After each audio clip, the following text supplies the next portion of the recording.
Welcome, everyone. We are gathered here together for a special Moab City Council meeting here on Monday, August 16th, 2021. It's 5:37 p.m. and we are in the council chambers. Unfortunately, our camera is not streaming, and so the recording of this video will be audio only, and the publishing on the internet of this. Oh, it's on? The camera's on. Well, lights, camera, action.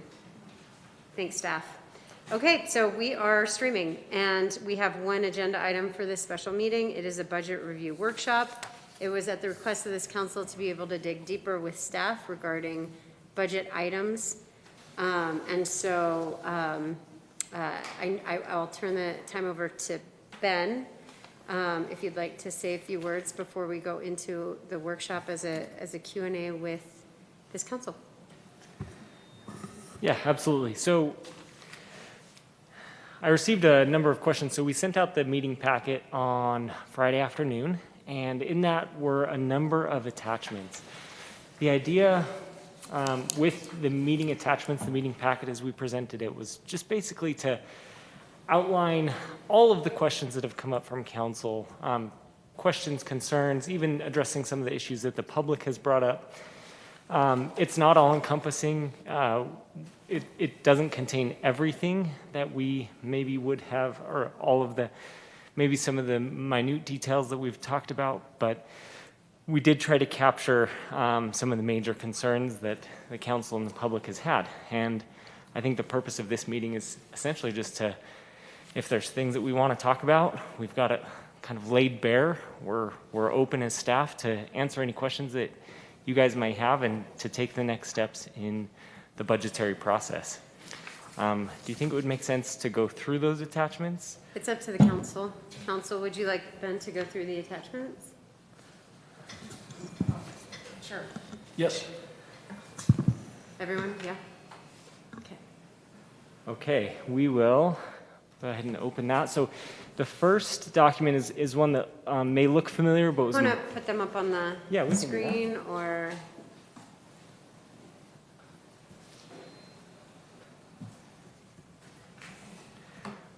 So based on council's feedback, we went back and modified the budget proposals, whittled them down from the 5 scenarios that were presented in the last meeting to 2 scenarios. One that considers $1 million property tax and one that considers no property tax. And the differences in budget among those changes. So we are... And that was based on feedback from council, correct? That's correct, yep. There was an explanation in that memo of each line item adjustment. I don't think we need to go through each one of those. I can provide kind of a high-level overview of what that entailed.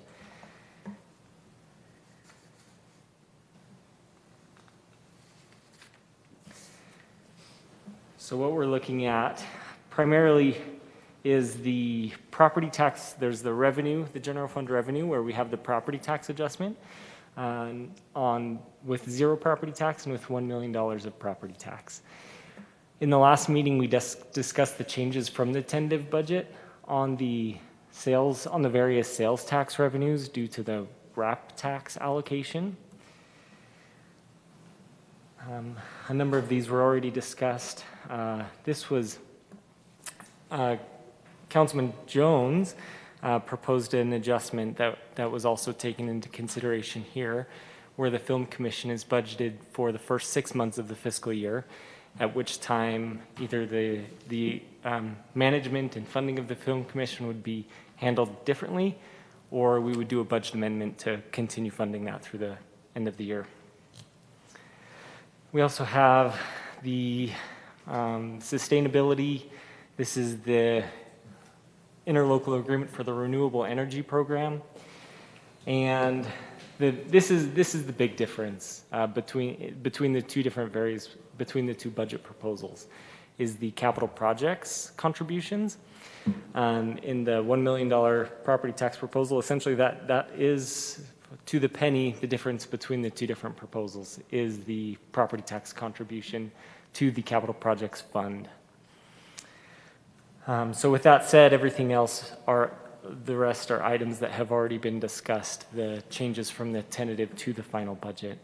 There were a couple in the housing fund, a couple in the debt service fund, a few items related to dark skies capital improvements, and then the water systems capital budgeting, which was omitted from the tentative budget. So the next attachment was related to infrastructure.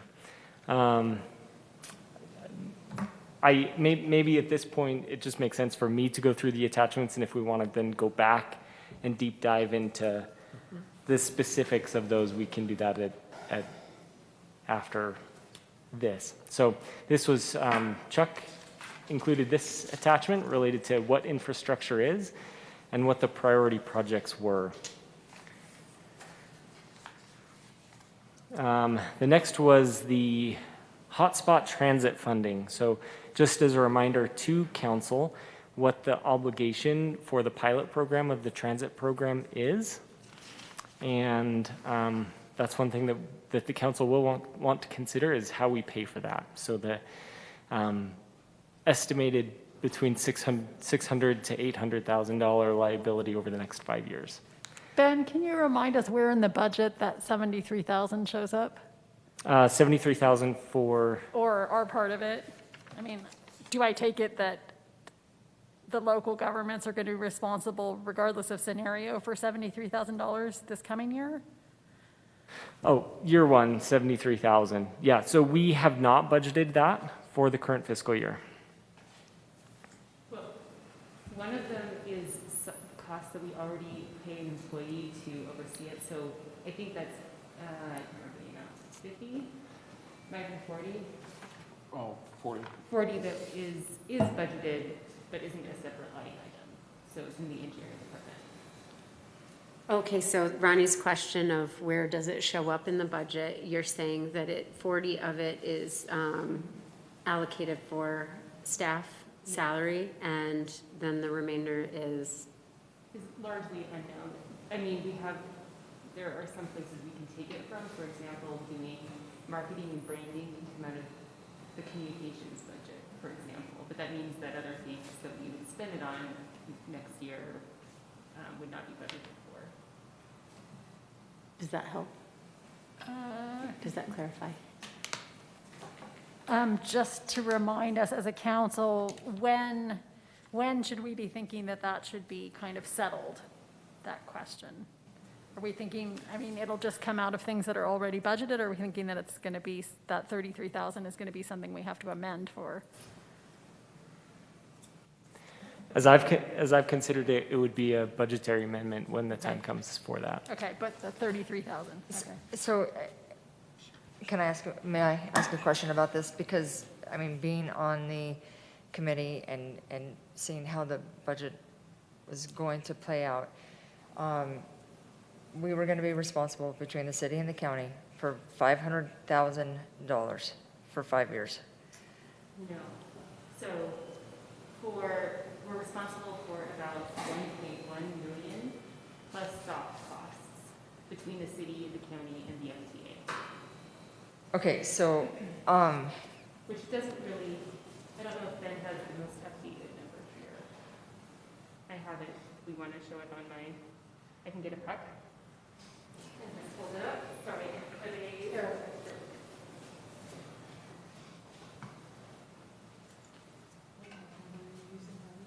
Which one? What mic number does it say on there? It's really quiet, so you might have to. Oh, sorry. I'm on mic 2. Thank you. I could also be louder. Thank you. There is a little feedback. I'm not sure where it's coming from. Trying to figure it out. I'm not really sure either. I wonder, Mike, can you pull your mic closer to you? Will you pull your mic closer to your face? And then You have to tell Carly, that. if you pull your mic closer, sometimes if we are more on the mic, there's less the There's less feedback. feedback. Because she can turn down the mic volume. Got it. It's there, Carly, if you want. Oh, there you go. Thanks, Chuck. So I think, yes, this one looks, there have been so many spreadsheets. This one looks like the most up-to-date. So we don't start contributing to the contract, the operator contract, for a full year.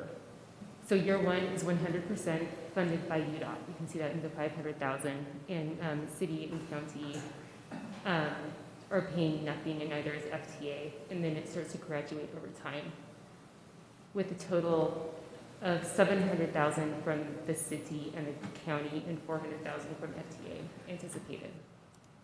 So I'm sorry, can we, Yep. that was quick. So the 700,000, 250,000 has already been designated from the county. Correct. Okay, so So that the would be remaining- taken off of that 700, correct? So it'd be 450 total from the city, which is anticipated. And then the FTA, okay, You can see the match underneath that. We're anticipating about 30% match for the Which- 1.1 million. and it could be up to 50. It can be up to 50. Mhm. Yep, And if we want to do capital, that's up to 80. Not that we would do that, but just so you know the parameters of FTA grants. And year one is 2021 to 2022 fiscal year? Or is I don't know why it's year one instead of proposing it as calendar year or fiscal year? Or is it when the project starts? Yeah, it's the first year of the project. These are UDOT's tables, which is why it's not necessarily according to fiscal Oh, year. got it. We anticipate like spring of next year, starting year one. So spring of next year, we have 500,000 due. Yes, but we get that from UDOT. And we get it from UNO. We are responsible for those soft costs that Ben identified, the $73,000 number. Okay. So Does that answer the question, Ronnie and Karen? Sorry, no, I'm I have confused. a I'm looking follow-up. at what's in the packet versus this, and so I have the 73,000. Okay, so we think the 73,000 is due when it starts in spring of 2022 or at the end of the first calendar year in the spring of 2023? Sorry, I'm just trying to figure out when we first owe money. I guess we don't owe anyone money. We'll have to start spending money for like marketing and branding probably this fall and winter ahead of the launch of the project. So doing things like advertising it and branding the project would be ahead of the spring launch. So it would be part of this fiscal year, yes. And to clarify, this is just the transit plan. This is not the shared pathway or? Correct, Okay. yes, that is right. So I don't know about anyone else, but I would feel a lot more comfortable if this was specified in the budget instead of added as an amendment. But somebody can explain to me why it's better to do it the other way, but. So it appears that a high-level difference between this and what's in our packet is that the total 5-year budget is 300,000 less than what we have in our packet. Total is 300,000 less? Yeah, in our packet, it's 2.9 million revenue and expenses, and here it's 2.6. And so Yeah. what happened to the I think the slide 300K? that Ben had was an earlier version of that proposal to, remember when we were talking about either the local community funding it years 4 and 5 versus staggering it throughout almost the whole life of the pilot project.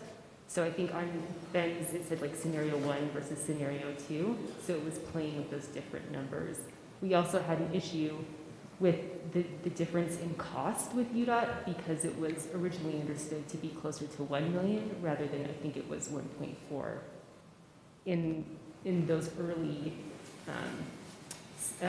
proposals from UDOT. So we had to bring that down to a more manageable number that the hotspot committee agreed to.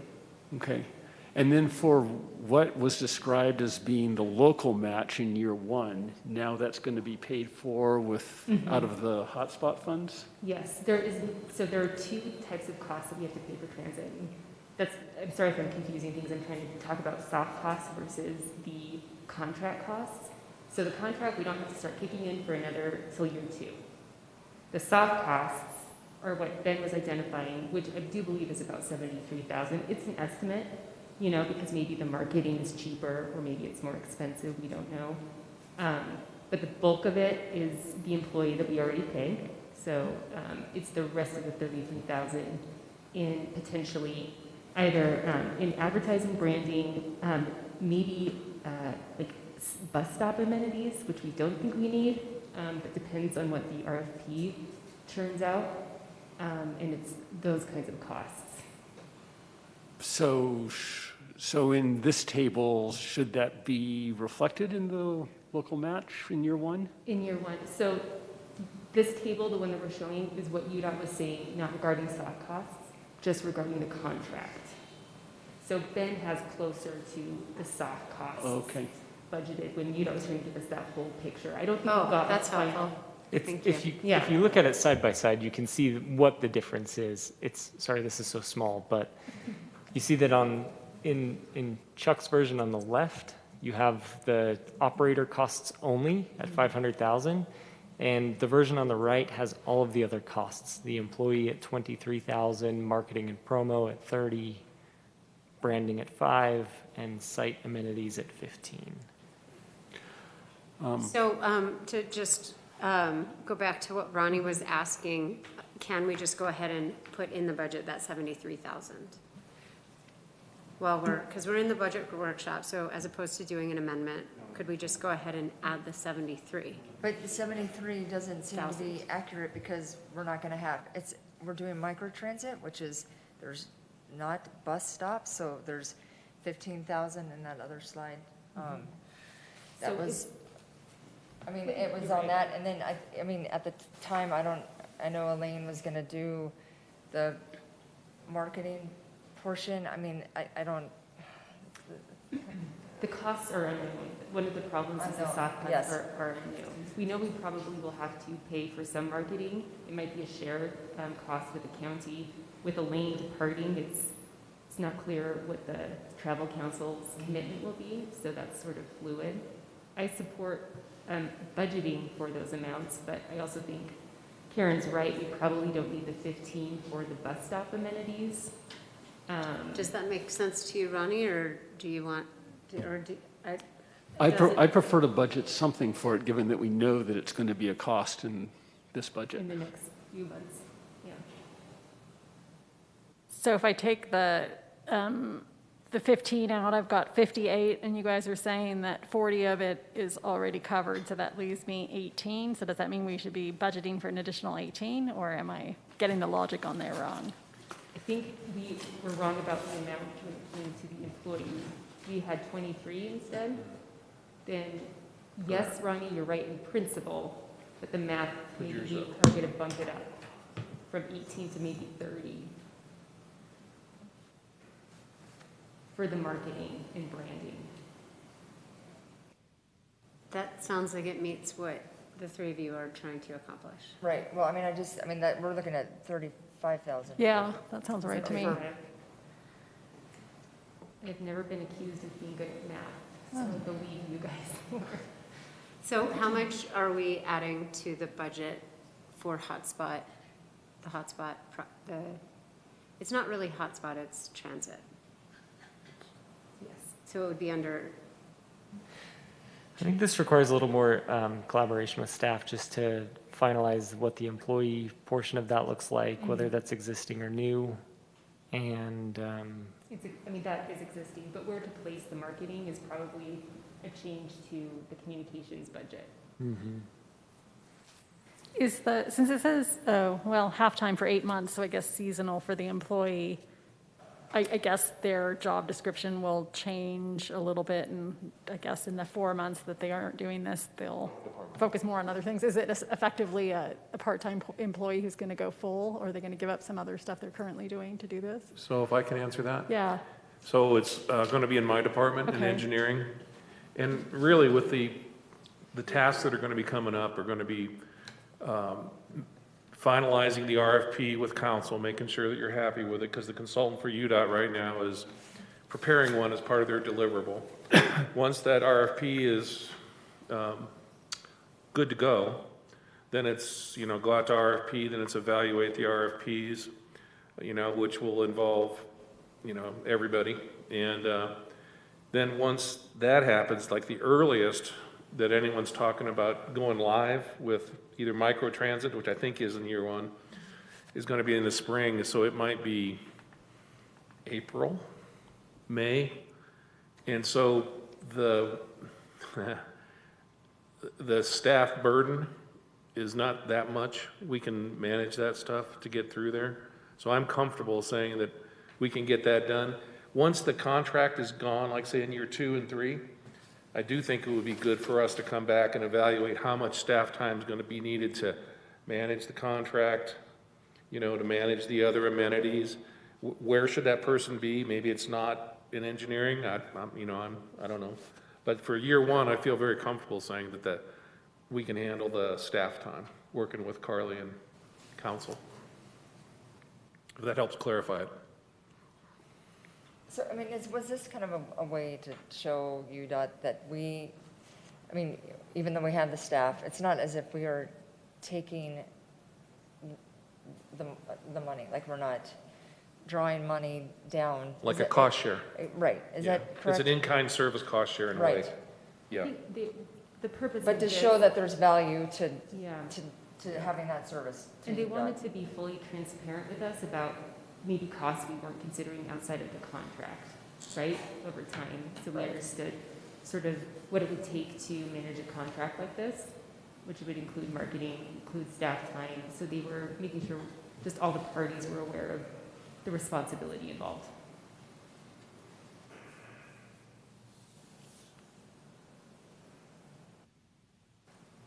Any other questions about this? Should staff move on? Should Ben continue with any other questions? I have another question about the capital improvements project list, as it pertains to hotspot, but I don't know what the right timing is for that question. I think it's a workshop. You can, Okay. I hope you all just feel free to just Okay. blurt out questions. So I see that there's a hotspot dispersed parking upgrade to stamped concrete. And so 2 questions. One, do you anticipate that needing to be budgeted, any sort of additional cost share for the downtown parking? Do you anticipate that being needed in this coming budget year? Or do you think it'll be handled in the next budget year? Yeah, so multiple questions. If I can, so we've been in contact with UDOT about the hotspots. As you know, the Transportation Commission approved them, and we know the amount of money that they approved for the dispersed parking. We know the amount they approved for transit. We know the amount they approved for the county share of the shared use path. They're sitting on go waiting for us to get through, we asked them to get through budget process while all these issues, council makes their decisions. And then once that's done, so I would guess we're going to have a budget by August 31st, right? And sometime in September, we'll be back in front of you with the agreement, with the cooperative agreement. Remember, for the parking structure, we had an agreement that was signed. That's how UDOT does business. Then what they'll do is they'll turn the money over, not all at once to us, but they'll give us advances so that we can go out to, like, in my opinion, we're gonna need to do final design. It's concept design. We'll need to hire engineers and landscape architects and all that stuff. And that will take, if we do it soon, and Carly and I kind of have a plan to do that if council agrees to it in September, where we can expedite that by using some of our on-calls with selected subs, who we would, get council to approve, or not, in which case then we'll go out to full-blown RFP, which will just take longer. But then we'd have design done by the springtime with the possibility of concrete and asphalt and all the other amenities starting sometime in calendar year 22. Possibly June, July, but I'm not going to promise you at this point because there's a lot of other steps that have to go down. But we've thought it out. We've talked to UDOT. I think I'm answering your question, Kalen, which is we'll be preparing the bid package for whether or not it's UDOT approved the pavement only, right? So what's in it? Can you pull that up? Ben, for me? I'm having a hard time. Plus 3%, if I recall, for 6%. 6? Oh, 6% for amenities. And, yeah, they, above their normal 3%, they normally approve 3%. I'm looking for the packet. Have you got it, The meeting packet? yeah, what they're showing on the infrastructure? Can you put it up there? Yeah. And make it a little bit bigger? Thanks, appreciate it.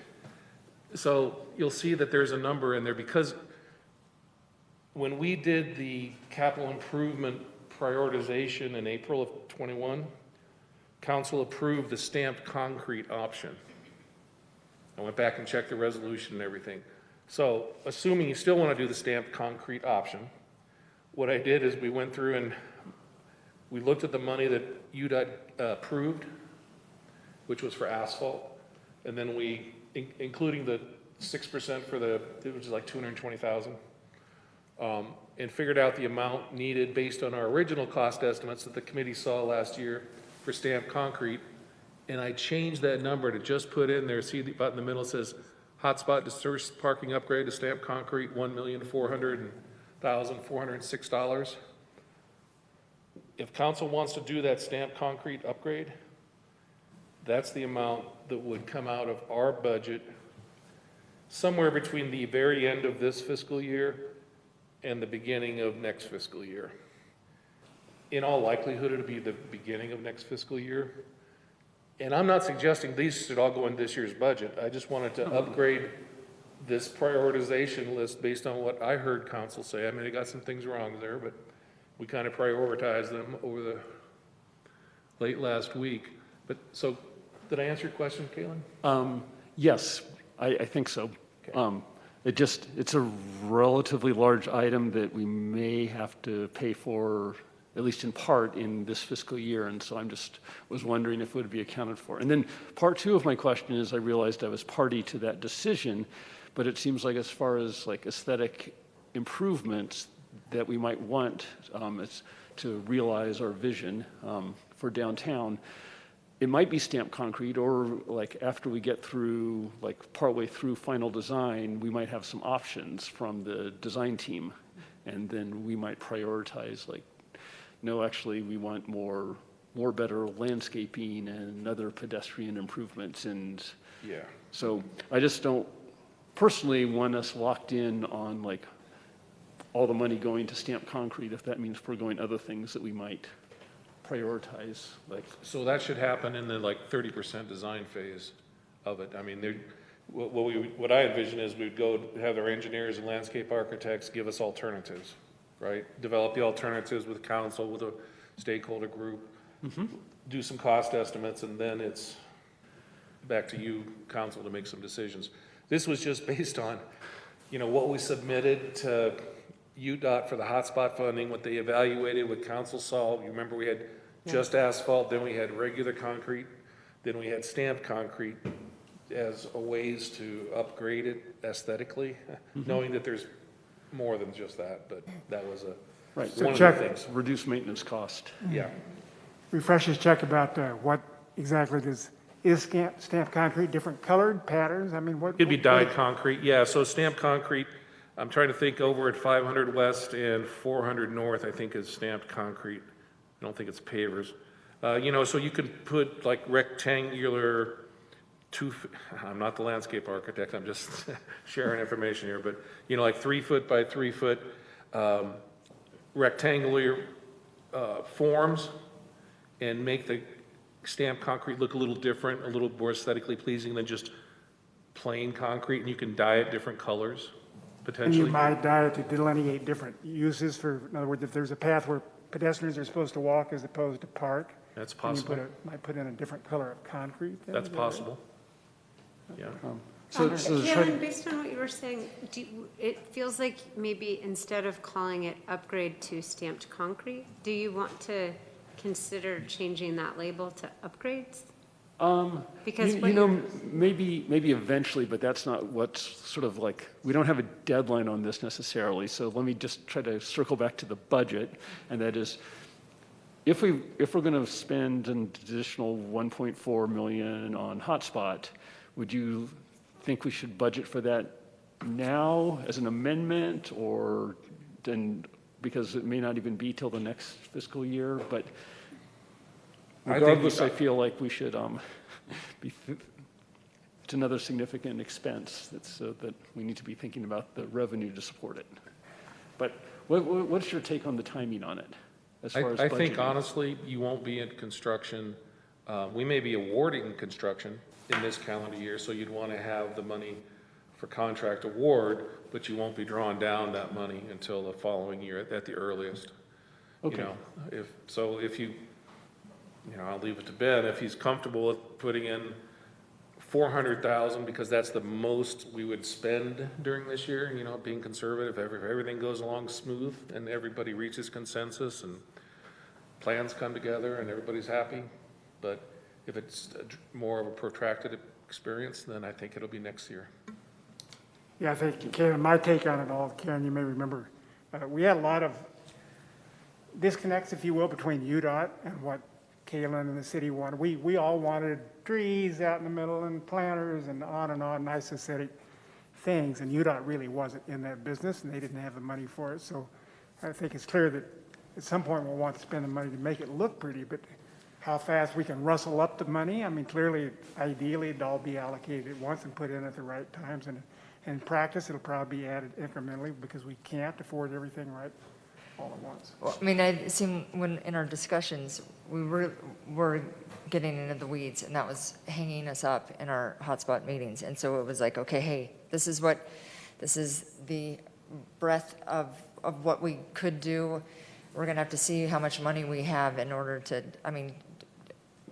aesthetics really is the last thing. I mean, we're trying to, as much as we would like to, like Mike is saying and Kaylin is saying, that was quite a lengthy conversation with Stamp Concrete, and, at $1.4 million, I mean, if we only get strips to delineate blocks, I mean, that would be significantly less money. I don't know is that for a whole block? Yeah, these represent the entire place where we're putting in new median parking. Yep, Essentially the whole thing being the stamped concrete. okay, The footprint of it being the stamped concrete versus pavement. right, and, those discussions of having planters to delineate those spaces and having the trees for the visuals, so, yeah, that is a really big number, and if I can ask about the next hotspot budget line item, which is the, Emma Boulevard? no, it was it's not on this one? Bottom. No, it was the dispersed parking, it was like 6.5 million, is it? Well, yeah, so. Okay. So Karen, if I may, what I did when I wanted to upgrade this project, when you adopted it, council adopted it in April 2021, we didn't know when we were going to get that money and when we were going to spend it. Those were the true costs, and we didn't know how much UDOT was going to give us at that time. Now we know how much UDOT has given us. So what I did was I took out what we have from UDOT, and if you want to get to stamped concrete, it's 1.4 million. Gotcha. But since it's UDOT's pass-through money, I didn't put it down at, this isn't so much a budgeting tool as it is like, what's it going to cost us to do these projects, right? It becomes a budgeting tool, like to Kaylin's question of when are we going to do it, which year do we need to budget it for? But these are, what I try to do with the hotspot, and I hope you understand that it's, because you guys have been involved with it, it's been a very time-dependent process where we're at in this continuum. So the 6 million really went to 1.4 because UDOT gave us 5.7 million. That's their money that we'll spend, but it's nothing that council has to. So this is Look what for- we are going to have to pay for, not UDOT. Correct. So 1.4 is on us. They've got the other 5. That's why it changed from the 6 point. That's right, because I didn't want you to think that Okay, the that 6 makes mil was sense. what we were in it for. This is what the city would be in it for if we pursue the upgrades. Based on the cost estimates from last year, which, Thank you. yeah. Say no more. But then why is there another 650? That's for the transit, the slide we just went through. Oh, transit versus parking. Yeah, really, there's three, there's three hotspot related line items in there. The one that we talked about, the stamped concrete, is for the dispersed median parking. The transit, Carly talked about a few minutes ago, and her and I talked about it. It depends on what the FTA comes up with. It could be 600,000, it could be 750. We don't know. It's 3 or 4 years out, right? So I just kind of took an average price. Then it's the Emma Boulevard dispersed parking, mini Lee paving improvements. That also was part, UDOT gave us money for that because remember, we pick up 44 stalls, and that's what UDOT is concerned about, is the number of stalls, right? So when we did the 9 streets with the Emma Boulevard, we ended up with 188 stalls, which is a little bit less than a parking garage would have gave us, but UDOT said, okay, fine.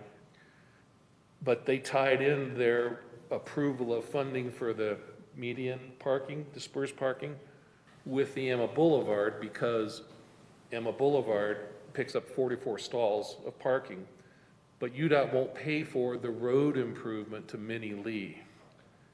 They'll pay for the parking, if you recall, up near the church, and then part of it down on Maxine, but improving Mini Lee from the new Hawk signal down where the shared use path is, down to 400 North as a one-way road, that's on the city, which is the only way for those people to get to the parking is if we do it. And you've seen those figures.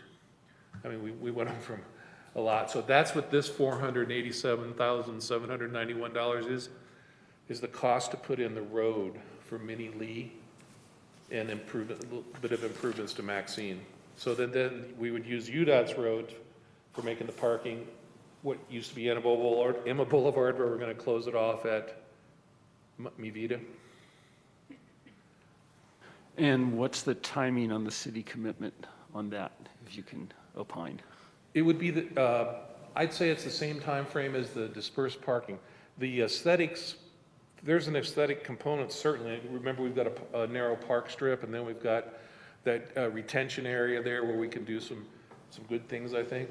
And I think that, and we'll have to have final design come out the same way we'll have to have final design come out for that. So I think it's the same conversation, perhaps the end of this fiscal year, but I suspect it's next fiscal year. We should be Emma Boulevard and the dispersed parking upgrades that'd be under construction. And Chuck, would they do the project without us doing the Mini Lee paving? Because we have the bike path there, and they're paying for the bike path, is that correct? No, The shared use path? The shared use path is that last 300 feet we're paying for out of this year's budget. It's under construction right now. The contractors literally started work on it this week to connect to the Hawk. Yep. Okay, so the shared use path will be in that last 300 feet. We just didn't do it because we didn't want to deliver people to Main Street, remember, without the Hawk being in place. So this is just for the Mini Lee roadway from where the Hawk is to follow the shared use path. I should probably just pull up an exhibit if you'd like. Would you like me to? I can. I mean, I know the area. I guess I was, for some reason thought that shared use path was, so the city also is paying for that? We've already paid for all of it except that last 300 feet. It's like $38,000 for the last 300 feet. Okay. So. And we've budgeted that this year, and we've signed the contract, and it's under construction. But again, would UDOT pay for the parking improvements if we were not to do the pavement? Oh, no. They won't. And they won't like that because then we don't get the 44 stalls. Because there'd be no way to get to those. If we don't pave Mini Lee, there's no way to get to the parking except over a dirt road. So if we're doing the dispersed parking project as a whole, the 487 is a mandatory spend, and the 1.4 million is optional, or we can decide how much, or it may even be more by the time we get there. That's correct. Okay. That's exactly right. The 487 is a mandatory because they were very clear and upfront with us when we negotiated that, if you recall, with the committee, that they weren't gonna pay for the new road. And Mini Lee can only be a one-way road, so that's why it has to be paved to get in, pull off the highway, go into the parking lot, come out all the way down. So you can't just go back and forth to the highway by paving a short section of it, because it's just one-way width. Chuck, Mayor, if I may. So all this has got me thinking for the first time about the phasing of the building of the dispersed parking, along with Emma Boulevard and all that. I mean, there's a lot of construction going on. I remember for months, you showed us pictures of a world of striping and streets seriously torn up. Yeah. So if it all happened at once, your typical visitor or resident here is not going to be able to find a place to park downtown, because everything's going to be all torn up. So how are we going to optimize this? Yeah, that's good question, Mike, and we've been thinking about it and talking about it, that as we develop the plans, Yeah. so there's 9 streets in the,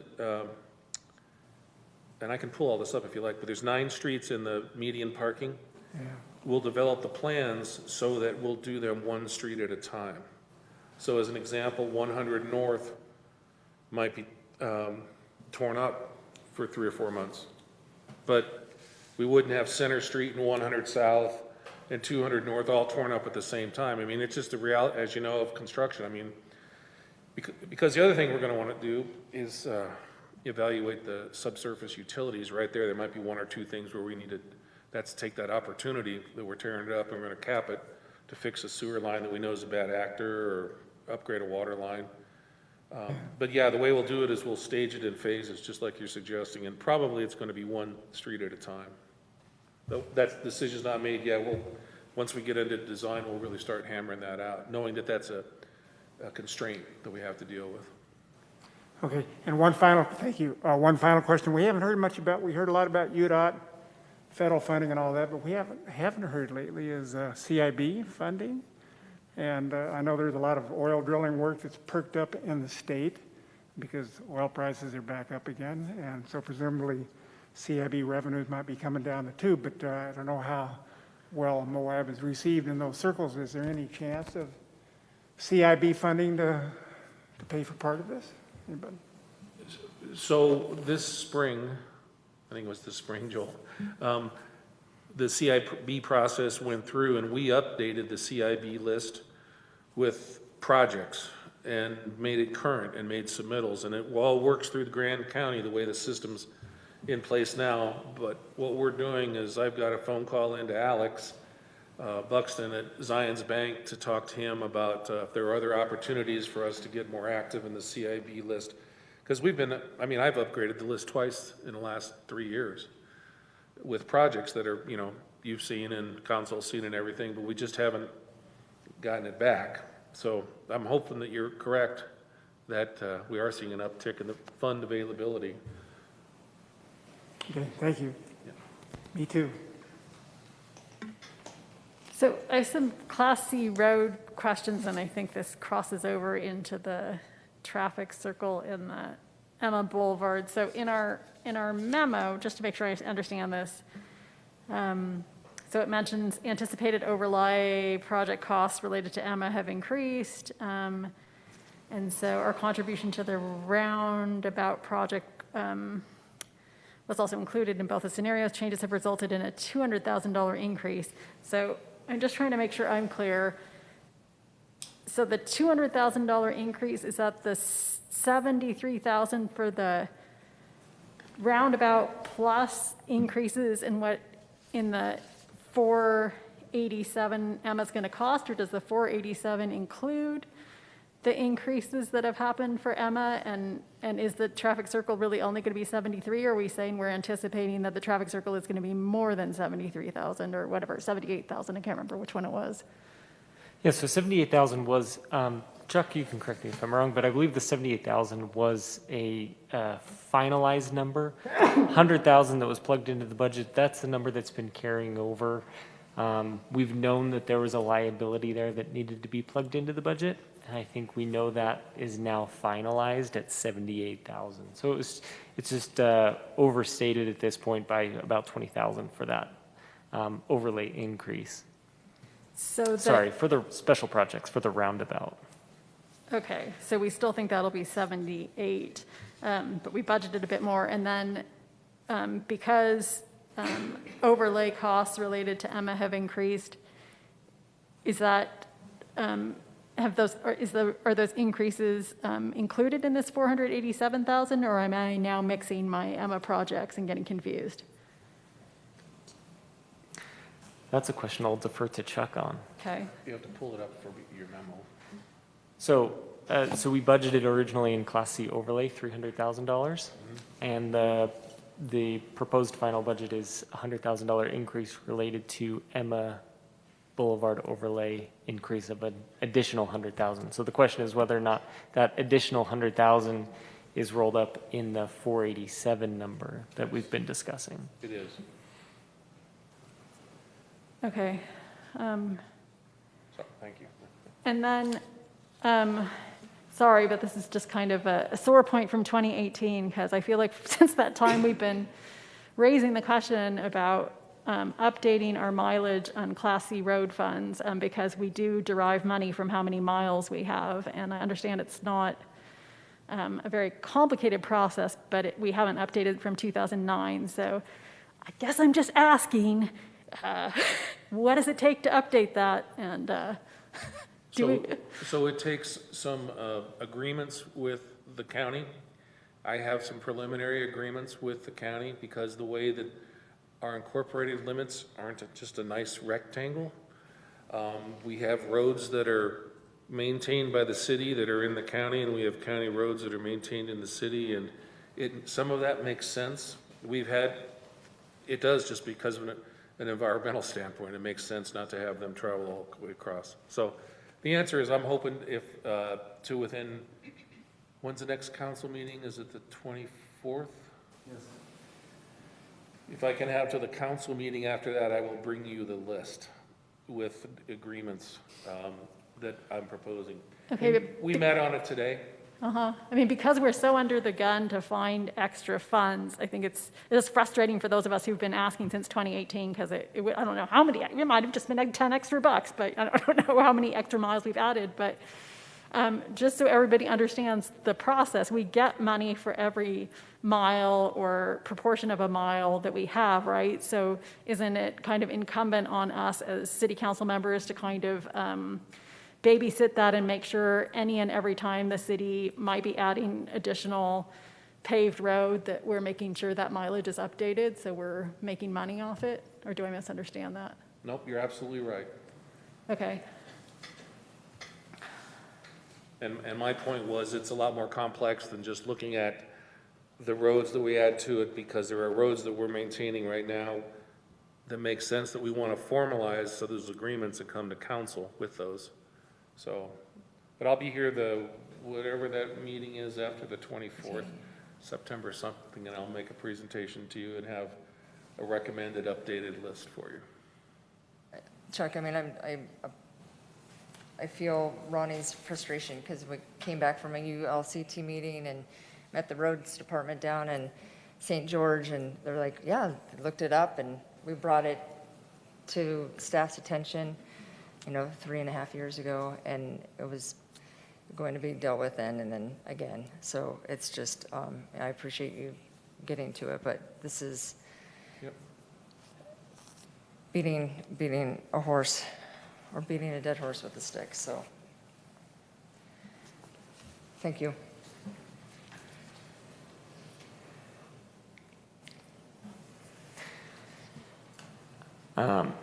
So the next attachment goes now to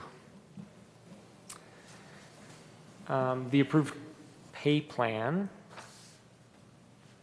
which we modified a little bit. And when I say we, Danny modified for us. So there is a pay range presented for each position when the council approves the pay plan annually. And a position will fall somewhere within that range. And so what we did was we actually added the current salary for each individual. And in the case of multiple employees for a single position, it is the average of so the number of employees is listed as a column, and the salary is the average of those, say, 2 employees that are represented there. We also included as the next attachment the cost of the compensation package for city employees, including retirement, health, dental, vision, life, and the various tiers for retirement rates and the percentage of salaries included, as well as the kind of some of those benefits that most people don't usually qualify as benefits, including workers' comp, FICA, disability.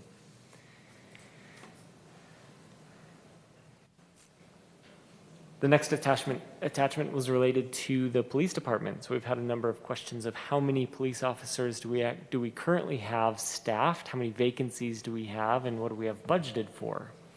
So the number here is including the chief and the assistant chief. We have 13 officers, 13 full-time officers, and these are, I always forget the technical terms, sworn law enforcement officers, full-time, with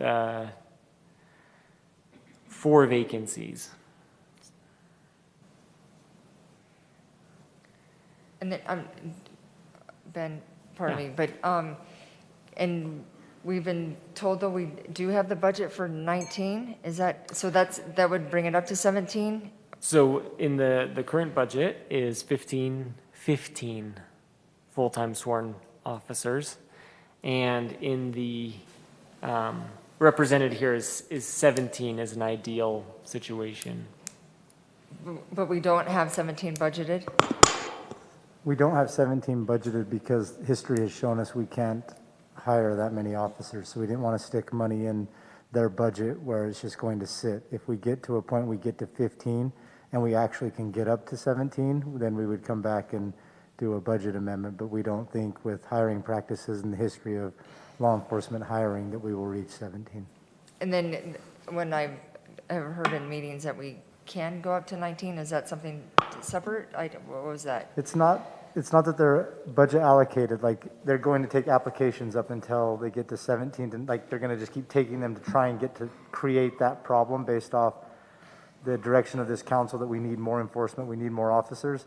And so we've told them their green light exists for them to try and reach those numbers, and if we can get to that problem, then we'll open the budget and go in and adjust the budget. But history shows us that we're not going to get to that number in this fiscal year. We may get there over time, but it'll take us, I mean, we've been hiring nonstop law enforcement since I got here, and we're still not anywhere near that number. Okay. And then looking at, and the chief has talked about it before, but looking at potential community service officers, I mean, is that still a potential? Yeah, he is working on that. He does have, I think, 3 part-time officers now. Is that showing up there? We have Dan Malone, we have 2. We have Dan Malone and Travis Clark right now for our part-time officers. Yeah, the one, yeah. So he is trying to build a part-time law enforcement officer base and a volunteer base for those who are retired in the community who want to keep their certifications up, which would be free policing, basically. We have that program basically up and running, but we don't have anyone who's fitting the mold who can provide that service yet. But Okay. we do have it. Yeah, because I was just in Steamboat, and they had a handful of they're not sworn officers, they don't carry a gun, but they're doing all the traffic enforcement and special event work, and, they basically are patrolling around town and help, EMS and allow police officers to focus on, the harder calls. I will look into that here. I think in Utah, not being a sworn post-certified officer, they can do parking work. I don't think they can do traffic work, though, in the state of Utah, but I'll look into that. Other cities that I've worked in, we have had the volunteer service, and we have several officers who they have a larger population base, and they're doing other career fields at that point, and they just want to keep their certifications up, so they're still in their late 20s, 30s, and 40s, but they don't want to lose their certification. So we kind of at a default just by our population numbers here to not be able to fill that. So, but I will look into if you have to be post-certified for the criminal enforcement side of traffic enforcement. I think in the state of Utah you do. I think we could do parking enforcement, but I don't think we could go much beyond that, but I'll definitely find out. Okay. And then, Danny, I had a letter about our benefits, and there was just, I'm just curious if I could clear it up, that a domestic partner is considered, I mean, is that a family? I mean, so you could be a boyfriend or a girlfriend and get insurance, is that correct? So, yeah, so if you meet the domestic partner qualifications with our health insurance, then we do cover domestic partners. That's usually a two-party scenario. It's not usually a family scenario. But yes. And that's through the insurance? That's not something that, like our policy? I mean, how does that? So when we set up our insurance policy, we had the option to opt in or out of domestic partners. And at the time, we opted in. So that's been in place for 10 plus years. Okay, I think at the time when it was opted in, it was prior to the legalization of same-sex marriage. Correct. Was the logic behind when it was opted in for. yeah, I mean, because the concern was that anyone can get married now, and so that doesn't I mean, seem. that's definitely something we can look at. If that's something the council would like to have in the firm policy, we definitely can. That's our choice. Okay, yeah, I don't know how much it would save us, or if that makes sense to do, for, reporting salaries. I mean, it's really important for folks to understand that benefits are a benefit, and it costs cities and companies so much to offer that. And so, I mean, it really is, it's a wonderful package that the city has, and if there is reason to, potentially try to cut costs if we are needing to do that, then, I mean, maybe that's something that we would want to look at. I can look into it and see what that would save us. Is that information that you could get back to the council Dollar numbers, yes. in the next kind of 24 hours? Is it tricky to do, easy enough to do? I'm just thinking the timeliness of any of the council members' kind of requests. So, we're really only working, Ben really only has one working expense adjustment right now. So if this would be a potential other one, we just want to have it timely before the meeting. Okay. Yeah, I can get that up tomorrow. And possibly prorate it for the open enrollment period, just if it's going to save us money, it means that individuals may lose their city health insurance. Partners, domestic partners may, and I wouldn't want to kick them off like at a time when they may not have good other options. So our health insurance does run on a calendar year, so our open Okay. enrollment comes up in November Okay. with a January 1 start date.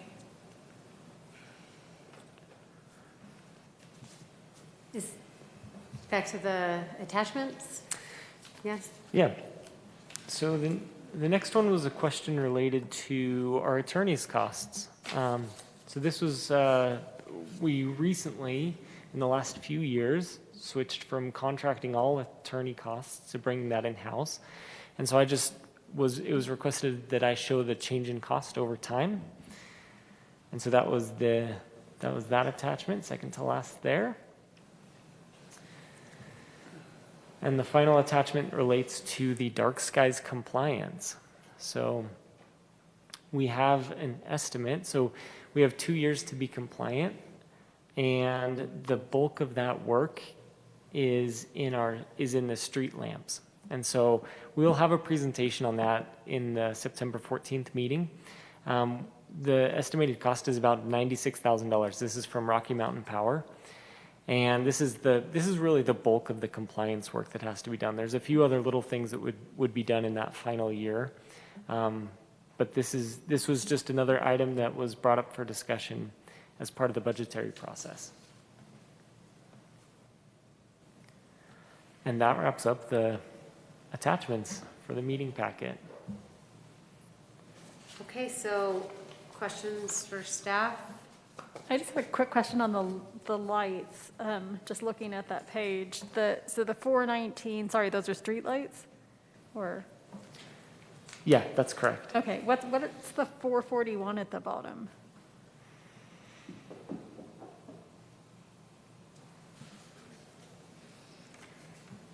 That's a light count, total number of replacements. Will you pull it back up, just so everyone Yep. can refer to what Ronnie's pointing out? Is there a zoom? Just zoom into what she's asking. So this is the count of fixtures based on the levels, and this is not something that I anticipated getting into the weeds on tonight, because that will be presented. Basically, Rocky Mountain Power has a number of scenarios that will be proposed.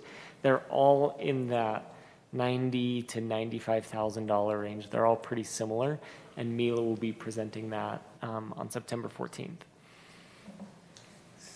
So Ben, before your time, we had a presentation one time by folks who represented businesses putting in streetlights for the widening of 191.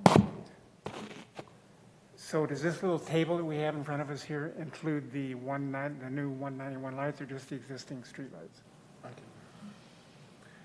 Just the existing streetlights. We did not add new streetlights for 191. We had the presentation on what that might envision and what the cost might be. Okay. And the UDOT, out of a show of good faith, they paid to have 2-inch conduit run all along the highway in case the city ever changes its mind and wants streetlights up there, but no new streetlights were put in as part of the 191 widening project. Yeah, okay.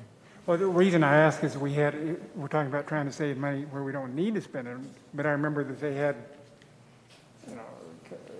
contractors could put in anything from simple LED lights. They come on, they go off, turn a switch, and you're done, to fancy program things with time of day, and you can control it from Saudi Arabia and all that kind of good stuff.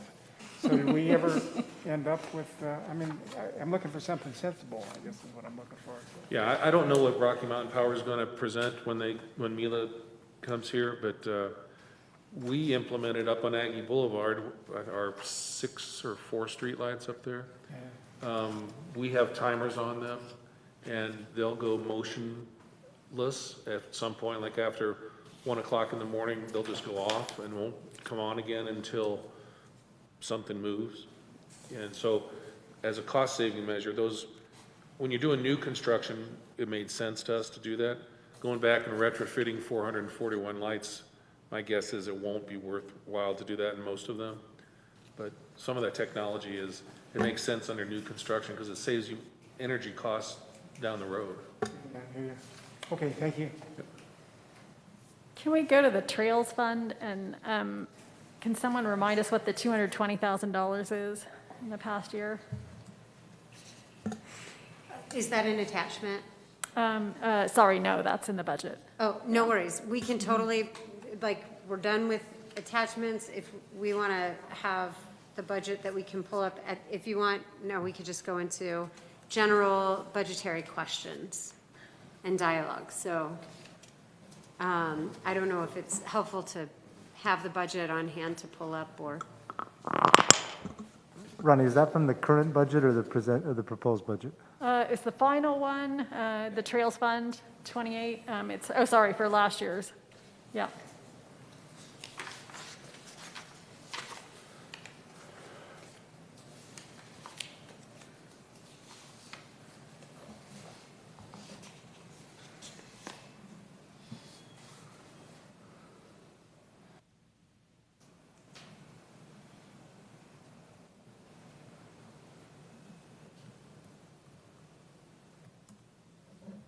And as Ben's pulling this up, it might be helpful, council members, if we can kind of round robin and go through any list of additional questions regarding expenses where you'd like to, ask staff to, or really ask other council members to consider any additional amendments to the expense side of our budget, as that's been a big conversation lately.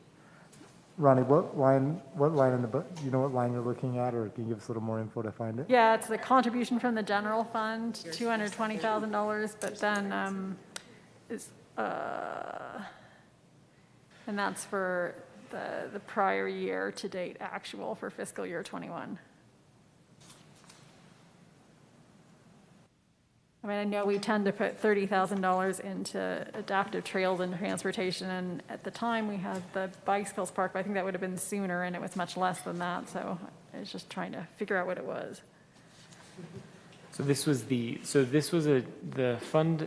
Trails Fund had a negative fund balance due to a lack of a contribution from the prior year. This was part of the budget amendment process that was done back in June.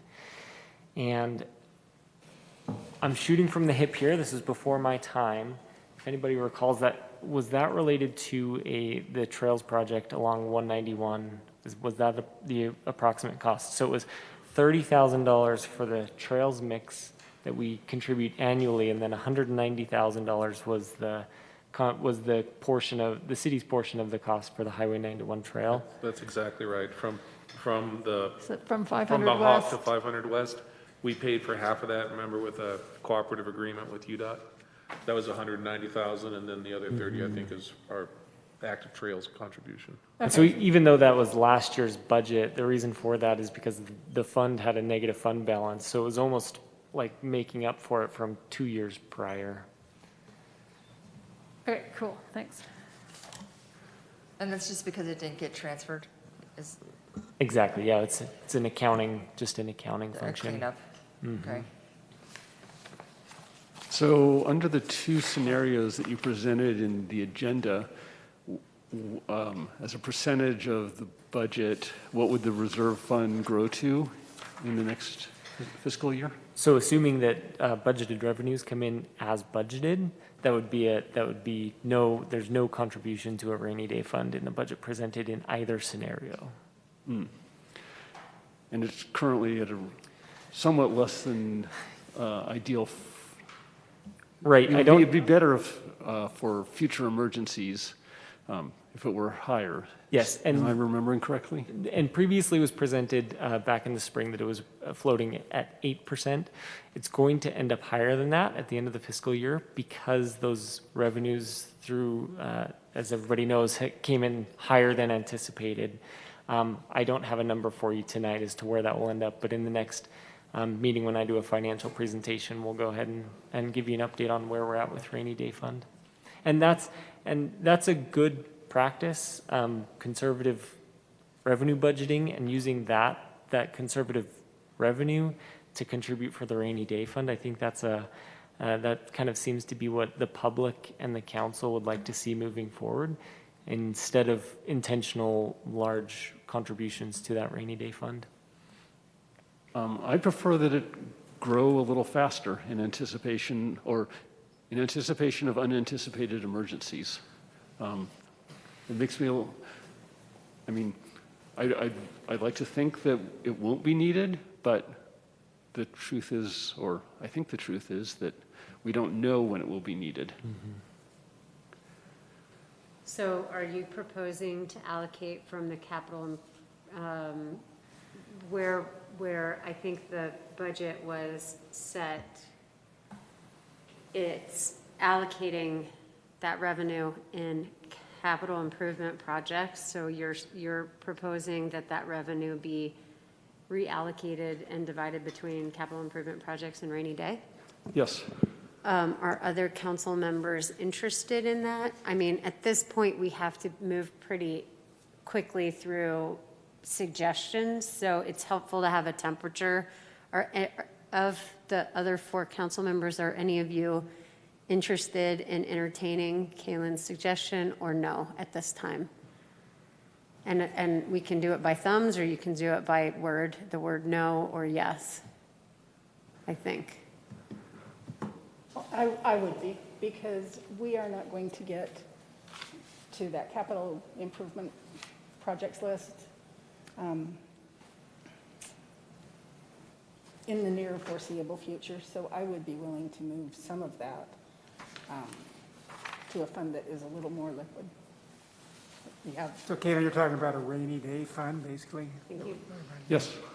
Yeah, well, I agree. Well, Mayor, I do agree with Kayla, because in the few years that I've been on council, every year, there's always unexpected expenses and unexpected revenues, and always the unexpected expenses are greater than the unexpected revenues. And I've talked about trying to keep a larger balance, and we're constrained by state laws and so forth about what we can do. and so forth. But I'm always reminded about how people of my generation are said to be socially liberal and fiscally conservative, and I guess that's kind of where I stand. So I support that. So, okay, so then, Ronnie, Karen? Well, I guess I'm just curious how much, I mean, if we're at 8%, or are we at, when our sales tax revenues come through and we are potentially at 18%, then I'm fine with actually not moving that and keeping it towards capital projects. But again, I wouldn't know that until seeing the numbers come through. I mean, a month ago, where were we at? 12, 13? Yeah, it's definitely low teens is where I'm expecting it'll end up for the end of the fiscal year. So 12, 13 last time I looked. Okay. And Ronnie? I got confused about if we were talking about how, if you did a property tax, we were talking about that $1 million, or are we talking about an existing line under capital projects fund? Which monies are you guys discussing? I thought we were talking without, I mean, yes, without the 1 million that is being Kaylin, proposed. did you say excess revenue, or did you say excess revenue and property tax, or just property tax?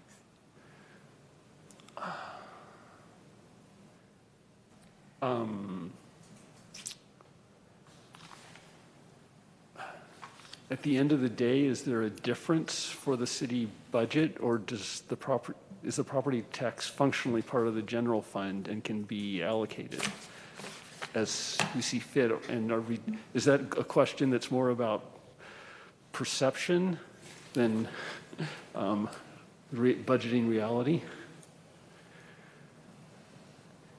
So yeah, property tax, sales tax, revenue, both belong within the general fund. And yeah, I would. Sorry, let me restate my question. What money are you proposing go into the rainy day? Where is the money coming from? Is it coming from a proposed property tax, or is it coming from an existing line item, other line item in the budget? It's coming from the general fund. Regardless of whether there's a property tax? Yes. So maybe I should just state my ignorance as to, like, I heard the discussion that we had at our last meeting, and then we have some scenarios, and so I don't know if there was polling of the council in the interim, but and perhaps I wasn't clear enough last time. I'm not necessarily on board with a $1 million revenue level for the property tax. I'd like to see it higher. We have been asked by our citizenry to do many things that cost money. It's both capital improvement, it's also having competent, professional, stable staff in the administration department to take care, to do things that are outside the box and not business as usual. I mean, Moab was on a trajectory to just build out with hotels and turn into just more hotels, more tourism, and we were trying to steer it into a direction that carves out some housing for residents and doesn't just go with the where the market leads us. And that takes some brain power and some dedication, and it means working or fighting with the legislature and working with allies and bringing significant legal and technical resources to the table. So, and people don't want to pay more taxes, but if we're going to deliver on managing our traffic and choosing an economic path that isn't just maximizing growth in the tourism sector, I think we're going to have to set up to the table a little bit more. And so I'd rather see a $2 million revenue level, which only funds 51% of critical capital projects. I agree that there's some on the list that I'm not sure how important they are, but it's a lot less than 49%. So I think to get where we want to go, it's going to take more than $1 million.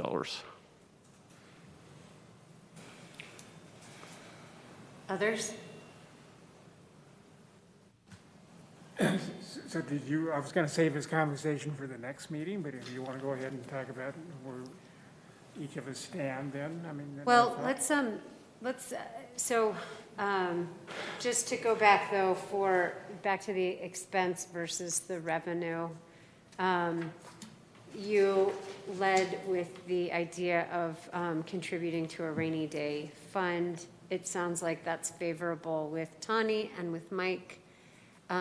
Ronnie asked, where's it coming from? So it sounds like it's like dependent on where it's coming from for you to answer the question about whether or not you support it. So it's kind of confusing. I'm not sure how to answer that No, question I mean, I for totally you. believe in responsible finance management and budgeting, and it does sound like one should have a higher percentage in the rainy day fund, but realistically, in the position we're in the next few weeks, you're talking about either adding a property tax and taking some of it from there, or if you don't have a property tax, then saying, okay, well, we do want to take a chunk out of the general fund. So that is a bit more work to figure out what you're going to cut out here that's already committed to then commit. Or are you just, what are you not going to spend that's already committed here in the general fund? Or the third option of excess unintended revenue as a rainy day fund. I think that's what I heard from you, Karen. Yes. And historically, prior to a year ago, our last budget cycle, that we were getting about a 7% increase in the revenue, and that was being built right into the budget. So that's when the last 4 or 5 years when the budget rainy day fund really got drawn down, that's what happened was the budgeting process was including that excess revenue already built in. And then when I started and we started doing budget differently, we took that 7 to 8% out of the budget and we budget for what we actually get. So in theory, based off past history, you should be getting a percentage increase revenue that you're not getting that's not included in this budget that you should be able to put into the rainy day without a revenue increase. Yeah, so that makes sense to me. So maybe I could help by just stating that I'm more interested in the previous scenarios than the one that just funds capital improvements. In the previous scenarios, it was presented as both hiring new officers, capital improvements, and building the reserve fund. And so I'm still processing what was just said about hiring new officers and the impracticality of that, because I'm not sure why we peak out at 15 and can't get to 17. That I don't see any. It's not that we can't get to 17. It's a question of whether or not you're going to get to 17, 19, 21 in this cycle. One day Moab's going to have 40 officers. We're not budgeting for that today. So we're trying to, put our money where we're going to need it rather than put money in a department that is just going to sit there for a year and we don't touch it. Okay. And so that's kind of what we're doing there. Gotcha. When we started building this budget, 4 or 5 months ago, we only had 10 officers. It's like, what were the odds we were going to double the size of the department in the next 12 months? We just didn't think that was very high in the practicality of what our hiring cycles have been. So if we can get to having that problem where we literally went from February of having 10 to next February having 20, I would very much like to have that problem and figure it out. But when we started building the budget, it's just not realistic to the past practice to what we were budgeting for. Okay. Well, isn't a big part of our issue, the housing component? Like, we've had a lot more good people apply, but they just didn't end up being able to come and stick. Yeah, if we didn't have the housing component, I think we would easily be at 20. I mean, we've had 4 or 5 officers in the last 4 months that we give them an offer letter and they sign up and say, I'm all in, I'm all for Moab. And then a month into them trying to find a house, they call us up and say, never mind, I'm not coming. Mm-hmm. So I think if the housing component was somewhat settled, we could maybe get to that number, but it's not just as simplistic as finding the right candidate, finding someone who's qualified and getting them to sign up. It's once we get them to try and relocate that it kind of falls apart.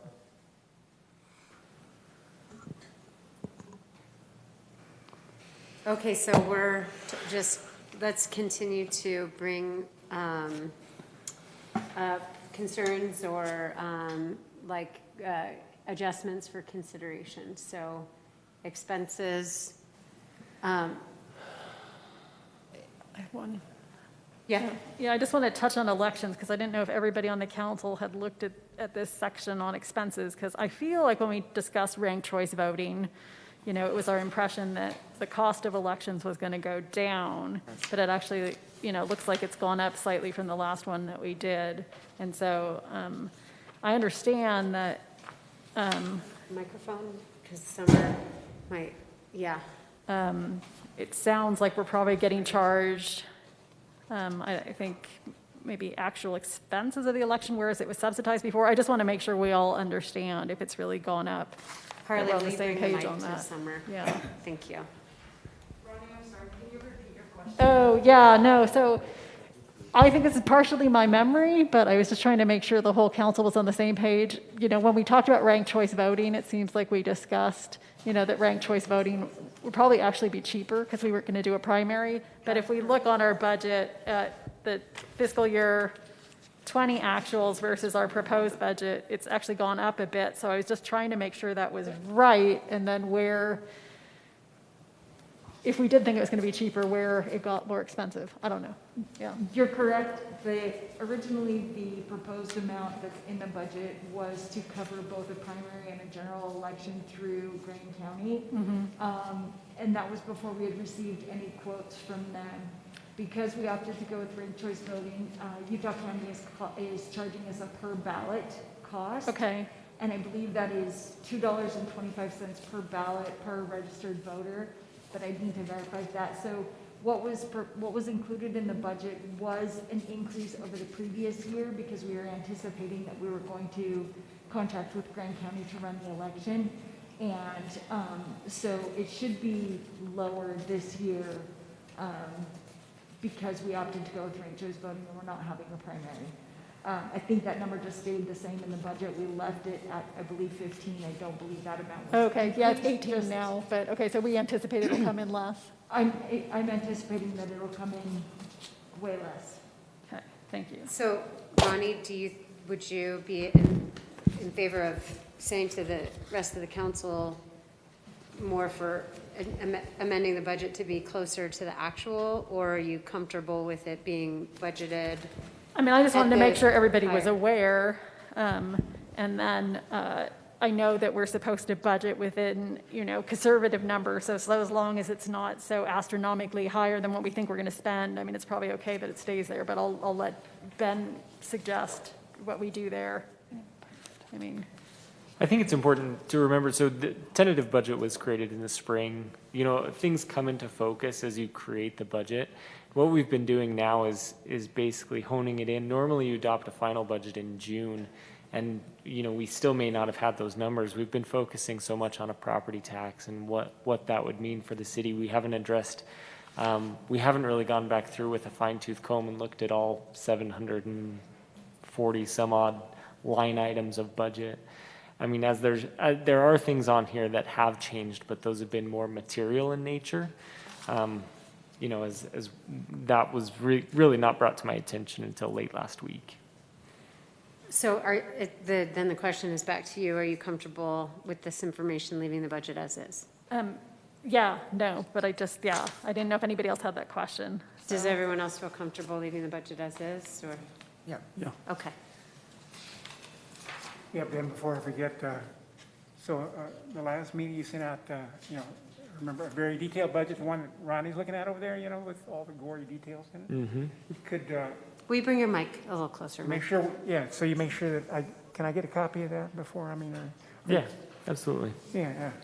Like a printed? Probably out in the public domain someplace, but you just have to show me where to look. The latest and greatest, that's what I'm talking about. Thank you. That way you can double check all your narrative, and you've got me, which has been great, thank you. Other expense amendments that council wants to make? I just had a question, Ben. Thank you very much for sending that information from the Utah League of Accountants. I was just, you know, hearing the April 20th meeting and met with you to talk about this, because this was unbeknownst to me before when we would do the budget, and somebody just says, oh, our enterprise funds are, it's for operation. And in my head, I always just thought it was to physically crank the machines, or, to pay for the utilities, that sort of operation, and knowing that it can go to human resources, and it can go to the Treasury Department, and the financial director, and administrative, and utilities at City Hall. So, and that letter, it sounds like everyone does it, that's practice that people do, is using enterprise funds for overhead, but that percentage, like, just personally, I would, and I don't know how everyone feels, because I did not even understand this, but it's $1 million going from the water, so water, sewer, and stormwater, correct? So $1 million going just to operation, which could be Post-it notes or pens, and, with $1 million, is it possible that we budget, we put that into a project? Is that, and is that a choice from I don't know who makes that decision? Is it, what is the typical percentage? Because it was 45, 45, 10. I believe that was in your note. Yeah, I can go over that really quick if that would just kind of help bring everybody up to speed. So we have the enterprise funds pay for a portion of their cost, because the purpose of an enterprise fund is to really try and reflect the actual cost of providing that service to the residents. And so what the city of Moab has done is taken each individual position that essentially works for the water department. I put that kind of in air quotes, where, work is done on behalf of those departments, and you attempt to allocate the cost or the percentage of time spent to that. And basically what I've brought up here is by individual, by position, the percentage of time of their salary and benefits that the enterprise funds is paying for. So that ends up about just over $1 million, but across the three funds. And so here you can see like one example is the treasurer's office, 75%. Because that's what they're doing day in and day out. They're receiving funds, they're creating invoices, they're basically doing all of the utility billing. They are essentially, for those three departments, that's their number one priority. Another interesting position on here is like Levi, for example. 2/3 of his time is spent between water, sewer, and stormwater. As the public works director, it makes sense to allocate those costs. One thing that was brought to my attention from Brandon was the one who drafted that letter that the council received this morning. There's even other costs that the city of Moab is not currently allocating that other cities do. Even, some of the executive costs could be allocated to the enterprise funds. But I hope that addresses the question. We also have, city offices and public works building, utilities, that sort of thing.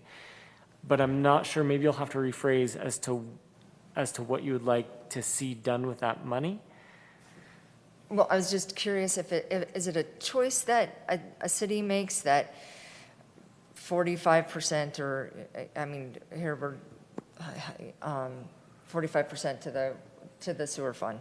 Mm-hmm. Is it an option to say we're going to use 25 and then have the other percentage actually go towards the cost, or the cost of? So ultimately what this is going to is establishing a fair rate for services. So when we do rate studies for the water department, when we do rate studies for the sewer system, what this is doing is it's just basically saying that the rate should pay for this portion of those overhead costs. So when we do a rate increase in another month or two, mm-hmm. 45% of it is going to go towards administration? It's sixes. So if you wanted to pay just city employees to do city work and water employees to do water work and sewer employees to do, you could get rid of our front office almost in its entirety. We could lay off the 2 people who were in that office and what they're doing all day, and we wouldn't have to pay them out of the general fund whatsoever, because we don't really use them other than for business licensing. But then those 2 employees would no longer be doing that work for water and sewer would then have to hire 2 employees to continue doing that billing. So by having those people kind of cross-trained over different departments of the city, you're saving money because you're not having 2 offices set up to provide a service that they're currently providing within one. They're sharing resources. Sure. So you're absolutely right, Karen. You could say, Marcy, for example, she is doing water billing, sewer billing, like pretty much all day, like pretty much all she does other than business licensing. And so you could say, we don't want to pay that out of the water and sewer utilities anymore. We want to free that money up and pay her straight out of general fund and then put that into a project into water. But then you're taking money out of general funds to cover a cost that's 75% is 100% of water's cost. So you're just now moving money out of the general fund to cover operational costs of water, which will lower your water rate, which is what Ben's saying, and put that money into a project. Another way you could do the exact same thing is leave it the exact same way that it is, take that money out of the general fund that you would do this big move around and just put that into the project. And then you don't have that overhead shift. But we get audited with all of this and it gets assessed. Like, we're not allowed to charge those for like more than what we can show. And so these aren't numbers that are just like kind of willy-nilly pulled out. We're pretty genuine when we try and adjust what their percentage of their workload goes to those enterprise funds.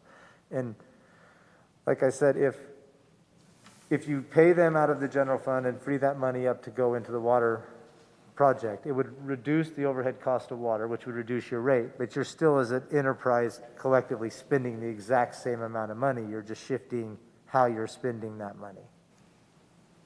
Yeah, I would argue a lot of our constituents have said, hey, can't you guys share your services with the county or with somebody? That's exactly what we're doing right here, basically. I mean, we're taking people for whom we have to pay their salaries and benefits and so forth, and we're keeping busy doing multiple jobs. Yeah, that's exactly, this is a really interesting area, and it's come up a lot during the property tax discussion because people have said, well, literally one person came in here and said, you just need to combine with the county, buy out their water and sewer, and then run it.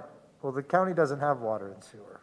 So the other one is, GWISA, who's running water and sewer, and we are paying for the plant, and their stuff is running through all of our lines to get to the plant. So it is pseudo working together. We have meetings with GWISA all the time.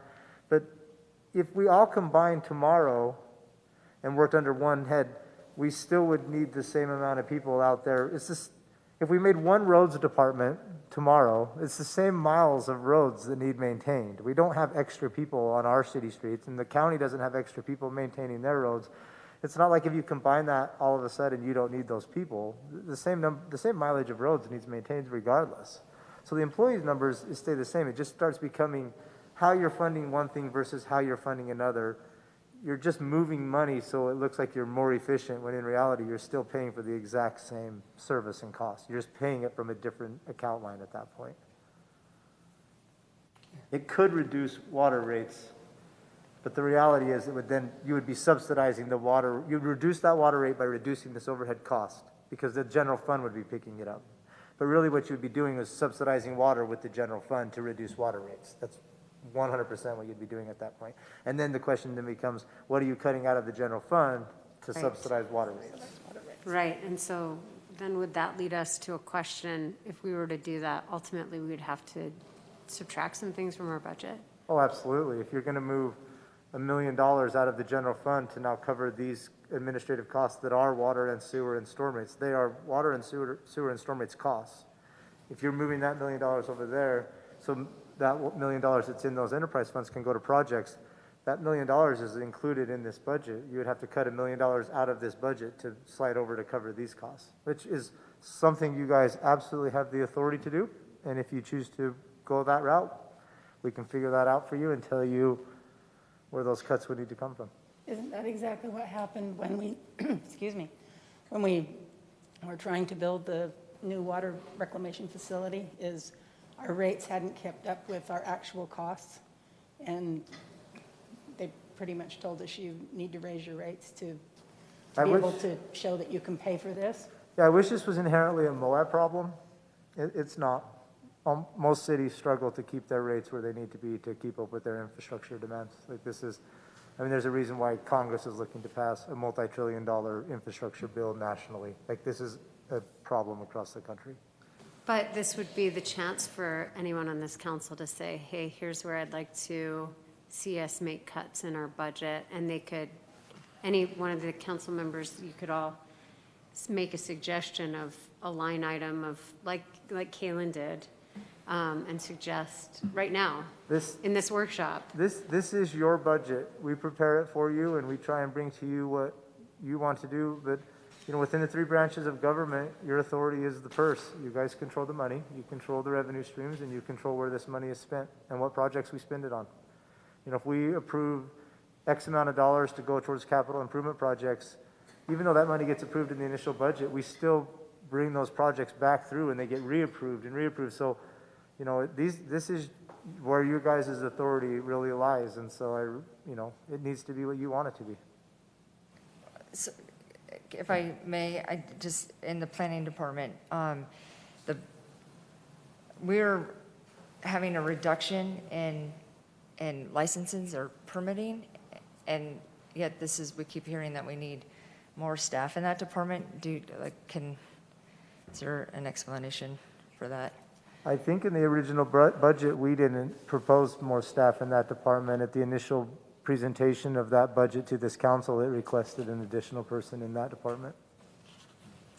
Because, I mean, the building permits, commercial, is going from 150,000 to 60. I mean, that's half. I'm just curious, like, how do we justify the staffing if we are actually doing, I mean, when I look at that, I'm like, okay, we're doing less work. And I'm not pretending that is happening, but when you look at budgets, that's what it is showing to me. Yeah, and I think that's why when we proposed the original budget this cycle, we didn't have that extra employee in planning. We brought that to you guys in that first discussions and in strategic planning meetings. It was requested that we have an additional employee. I think we were looking to cut down turnaround times with the work we did have. I think what the idea was, the work was minimizing or was reducing because we're no longer permitting hotels and that work is starting to slow down. But I think that the windows were still so long for people that we still, the impression I got from this council was that we still wanted to try and reduce those turnaround windows, that they were still too long, and so we still were looking to beef up planning. And so we added another person at that point. I know I paid attention to that section because I noticed it was like a $200,000 increase from fiscal year 20 to the tentative for this year. And so it seems like maybe 110,000 of that was salaries and benefits. And it looks like 80 was maybe consultants. And I understand it's for a code rewrite, maybe for Chapter 17. But yeah, And we still haven't filled that other assistant planner position. It still is empty at this point. Yeah, I mean, it just. Do you want to make running, the suggestion to reduce the Well, no, I'm expense? just running, Yeah. looking at this, and I apologize if I'm looking at it as a business, but if I'm not selling, I'm not doing bike repairs, you know, and I don't need as many mechanics. I mean, when you look purely at the numbers, and again, because I have heard staff and they feel very overwhelmed. I'm just curious where we're having that disconnect. Is it the changes that we're expecting the planning department? I'm just. Again, the impression I was given from those previous meetings was to try and cut down the turnaround times on reviews. We still wanted more staff, even if the work was reducing, to cut down on review time. Okay. So it seems like planning has two major roles, as I perceive it. One is what I think of as development services, which is helping people who want to develop stuff to get through the process. And then there's sort of the proactive, more policy-oriented side of planning, which is more like what we tend to focus on, and the planning department which is how do we want to steer how development happens at a high policy level. And it seems like, I mean, I'm aware that there's this list of code changes and policy work that has been out there, and it seems like it's getting chipped away at, but not that fast, in my opinion. So I can see that even if the the permitting load goes down, that there's still work that we want to have happen. I don't know if you're, and it seems like whoever you hire could do both potentially. It seems like in a small town, planners often handle both sides of that. That's what I was just going to say. With only 4 or 5 employees, they're all doing both sides of it.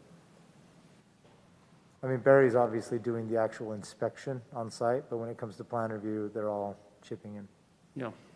And has that been effective? I mean, I haven't ever asked that question, you know, I mean, because we used to pay the county.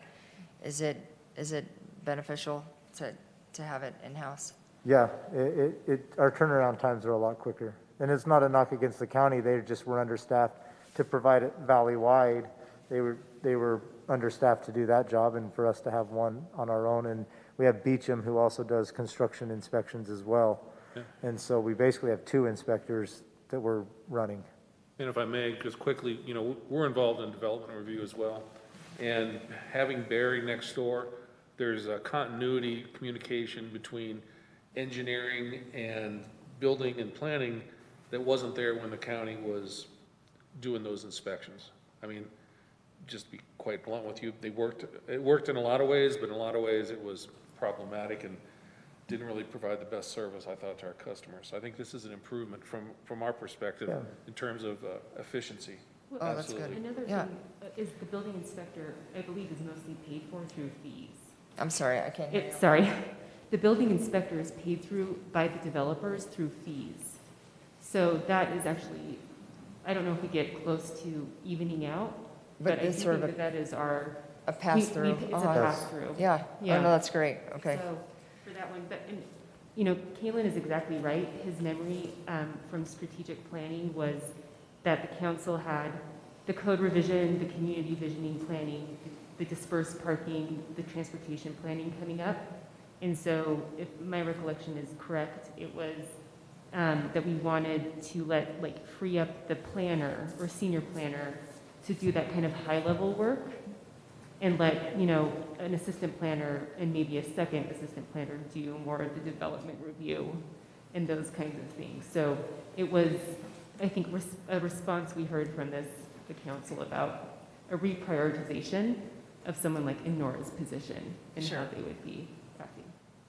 Oh, I appreciate that. I mean, I'm not, believe me, I'm not critical of the stuff. I'm just asking the questions because, you know, You you're looking at the budget. you have every right to be critical of it as well, and Well, that's okay too. No, I'm not anti-staff. I just am trying to figure this out, so.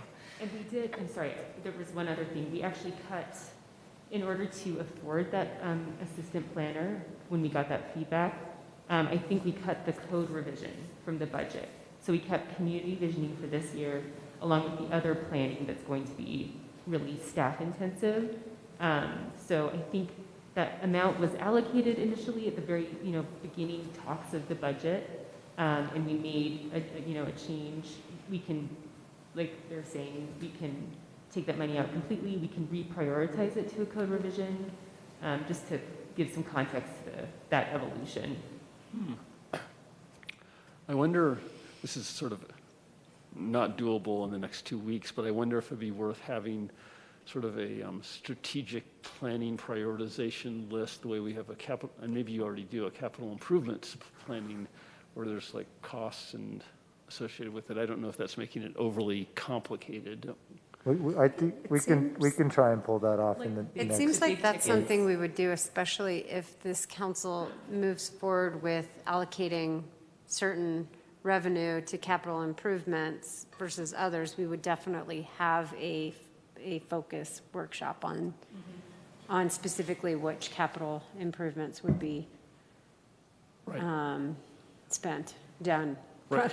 completed. But I was talking about more like the plan, like I mean, it seems like with capital, we're talking mainly about physical infrastructure, and I was thinking about, like, how do we prioritize these more planning efforts, like code revision versus a complete streets policy? So thanks for the clarification, because I know it was a community question about, there just seemed to be a lot of rumors out there about what we did or didn't get by bringing building inspection in-house, and to a certain extent, I'm assuming that's probably part of legal too, because I feel like one of our challenges before was turnaround, so it seems like that's probably something else that improved. This is just, Ronnie, yeah. I don't mean to interrupt you, but Yeah. that's a perfect example of, if we cut that position from the city today, the county would have to hire someone to pick up, like, it's not, Yeah, we'd lose no overhead. The county would pick up no overhead. Like, you're literally just moving one employee from here to the county. That's all you're changing at that point. And you're losing that connectivity between the departments and what they're looking at. And then on the legal side of it, those numbers were pretty close across the board.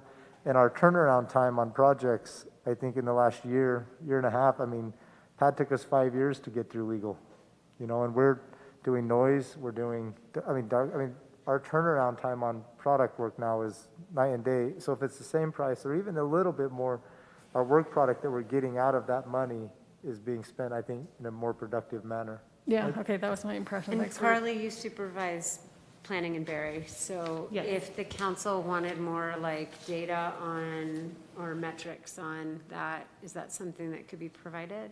Yeah, of course, like metrics on like how many permits are being turned around, or what would you guys like? Lonnie? Okay. No, it was just a question as to, that went from, I don't have it right now, but almost 300,000 to 90 or whatever it is, so. It was just it was a significant difference, so I was just curious, what is, does Barry, would he be working, and I hate to be Yeah. pointing him out, Barry, I'm sorry if you're listening, but, no, just if that group share, it sounds like that's happening within that department, so. And I Yeah, think- we actually even get like a lot of on-call help too, especially, we're anticipating it for this next year because Lions Back is coming online. I'm not sure about the numbers and why they are what they are, but, that's going to be a really heavy lift. They plan to get a lot of units in 1 year. It might be even that, and this is all passed through, right? The developer would cover the cost for it, but we probably will have to hire some consultants to do that building inspection. So it's going to be a busy year with that and with Abby coming online. I don't expect that to slow down. We can get you some information about it, certainly, if that's helpful. And I think, not just as a, reminder, the planning department's probably the hardest one to cross-compare year in and year out. Because when I got here 3 years ago, we were doing so much shifting out of planning that there was only 2 employees, I think, in there, one at one point. And then that first year Nora got here, David, when he built the budget for that year, because no one was in that position, no one really built that budget, and it didn't have any money for like education, travel, for any planning, outreach. So the budget for the 2018 and 19 for planning were really low because of the department size and because there was no one as a representative for that department at the time of budgeting, and none of that was included.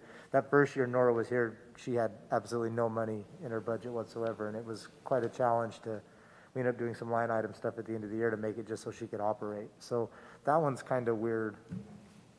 I don't know, just a reminder. So by the way, I hear Nora's retiring. It's officially announced? I don't know, maybe it's not supposed to be public now, No, but it's she all told right. me Yes. about a week ago. So Ben, you guys routinely factor in the cost of hiring new employees and the interview process and all that, hopefully. Yeah, that's usually in HR's budget for advertising, and that's in HR's budget for advertising, and they absorb that cost in their budget work because they do all that work. Hiring planners in Moab is extremely challenging. We went through a couple rounds before we got Nora. We went through a couple rounds before we got Corey, and Corey does an amazing job, and we're lucky to have him. When he just got out of school, when we got Corey, and he didn't have any experience, and we really had been trying to get someone with mid-level experience for a really long time, and finally just said, he has the degree, he's here, he seems like he could be really good, let's train him. And so we hired Corey with no experience at the time, and we've, since that meeting in March, have been trying to hire an assistant planner after the direction of council and going that route. And planning is like police, it is really hard to fill. I mean, and it's a little harder than police, to be honest with you. Police, we can get a lot of good candidates, we just can't afford to get them here. With planning, man, we will do cycle after applications and just have not a lot to work with at all. So we're nervous about Nora leaving, and we've been trying to go out and figure that out. I need to focus this right now because it's almost 7:30 and it's been 2 hours. And I do think that we were hoping to keep this budget workshop to a 2-hour period. I'm happy to go over, but I just want to check in with council and staff and make sure we're okay to continue and for how long, so I can hold us to time.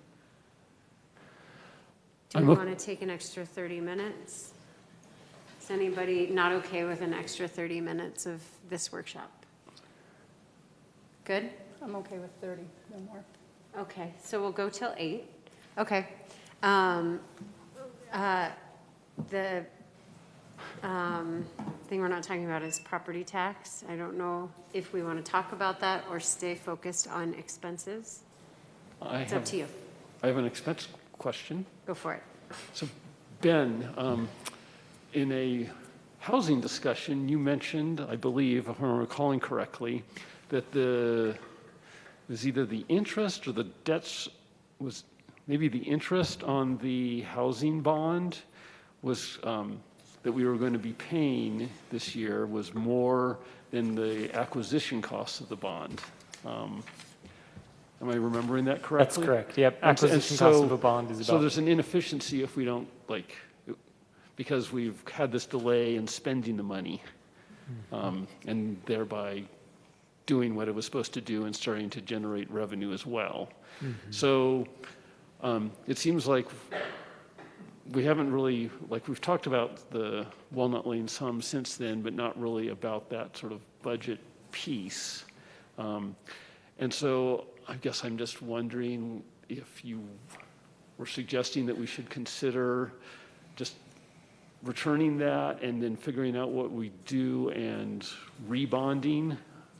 And if so, how much savings would that be? And I realize that there's a momentum cost to that, and that we may just want to suck it up just to keep going with the project. But I just wondered if you have done the work to quantify that for us. I have, yeah. So it's a tough thing to think about reverting back, essentially giving the money back and starting over, because bonding is pretty early in the process. So, I mean, you estimate project costs and bond to ensure that you have the funding availability for that. So what we're talking about here is it's the opportunity cost of that. I think interest, if memory serves correctly, is about $150,000 annually, and the bonding cost is about $50,000. And so the current status, as I understand it, is that essentially we're looking to move forward pretty immediately. The only option where I would recommend hitting the pause button, giving the money back, is if we said, okay, we need to let the market cool down. We have the council would like to see the project pushed off to see essentially what's going to happen within the next few years. That's the scenario where I think staff would recommend that we essentially return those funds and start over when we're ready again. Okay. So straying a little bit outside the budget process, but I think it is germane. We haven't seen an updated pro forma. Caitlin mentioned that the construction costs were going to be significantly, dramatically higher. And it seems like that's going to potentially influence when or how it pencils and the ongoing impacts on the city budget for the next decade. So I think that's important information for the council to have pretty soon, even if it doesn't influence any budget decisions. Yeah, I met with Caitlin last week, and she's preparing that information. She is, has a family issue that's happening right now, so she's actually out of the office this week, but we were planning to prepare that and provide that to you guys this week, and that's happened, so we're working on that, and hopefully we'll have it to you at the next meeting on, the next council meeting. Okay, And we're thanks. talking about with the RFP to be asking for the same, I believe, we're hoping for, what this council could do is in publishing the RFP, ask for the same, that the response be at the same rate as the contract price that we've budgeted through our contract with Individual, right? So we get to control, hopefully, what that price is, right? Is that, If does there's that any, make sense? well, but we might get 0 responses at that price. Yeah, And it's then gonna be a and then bid. we're potentially 2 months down the road and haven't advanced it, so. But I heard that, I'm happy with the housing budget as written, and if we need to do an amendment, it will be in response to additional information provided by staff. I have enough information now. And Ben, is there a penalty if we were to No. return the overlay? Okay. No, we discussed the current market situation with Zions. I mean, we were very upfront about them. They weren't surprised at the situation. They have a number of school districts that are constructing schools right now that are really facing the same decisions without the flexibility that we have as a city. And so it wasn't surprising to them that we are facing this situation. And they're very understanding, very flexible, and happy to serve our needs. that's really positive to hear. I just noticed something when I was going over the budget with Ben, which is maybe just good for all of us to keep in mind for future, and that was, we normally get a payment from the Grand County Recreation Special Service District to help us out, and it's usually $100,000 a year, and it was $50 this year, because I understand our agreement says, if mineral lease comes in low, they can pay us less, but I'm just wondering, I don't know, with the county boards you guys are on, but I know there have been some struggles with PILT monies and mineral lease monies. So I'm just wondering if it's the beginning of a trend we might be seeing, so that maybe we should do an overall look at where in our budget we get those funds and just be aware whether those might be changing over time. And to Kaylin's, idea of the film commission, and is it possible to get numbers for the rec department as to how many adults and children we're serving? Do they have that? And then it seems like we should have the technology to show how many kids in Grand County compared to city residents? Is that a? I don't know because like Chuck said earlier, our boundaries aren't like they're screwy. Right. So I don't know I don't know if their computer system has the boundaries, but, because they're just putting in the name, phone number, and the address. Someone might have to actually sit down and physically go through every address to determine where they're registering, if they're actually a county resident or a city. I don't know if they can provide you, That very sort of- handy information, right. we probably need to do that. But they can definitely give you the number of people who are participating, that's simple. I'll find out if they can provide what percentage is county resident versus what percentage is city resident. Yeah, I mean, I'm just curious, over time, are we serving less or more I can definitely children, look and see what our adults, options are. like for our programming, what that also looks like as well? Definitely serving more kids than adults, that's for sure. There's no doubt about that, Yeah. but we'll get you that info. Karen, do you want that for like the MRAC too, across recreation, or are you talking about like the gym, like the sports leagues? I was thinking the sports Got things, it. yeah. That's actually Yeah, much easier than. Are you Yeah. curious for MRAC as well? We can do Why not? memberships probably, but not like. Yeah, pure I mean, participation. it would be interesting just Yeah. to be able to have that discussion at some point with Grand County. Yeah. let's do that. It did seem like we were presented with that information previously, and like how many showers were purchased and how many. Yeah, I can get you all the numbers as far as like what they do and what number.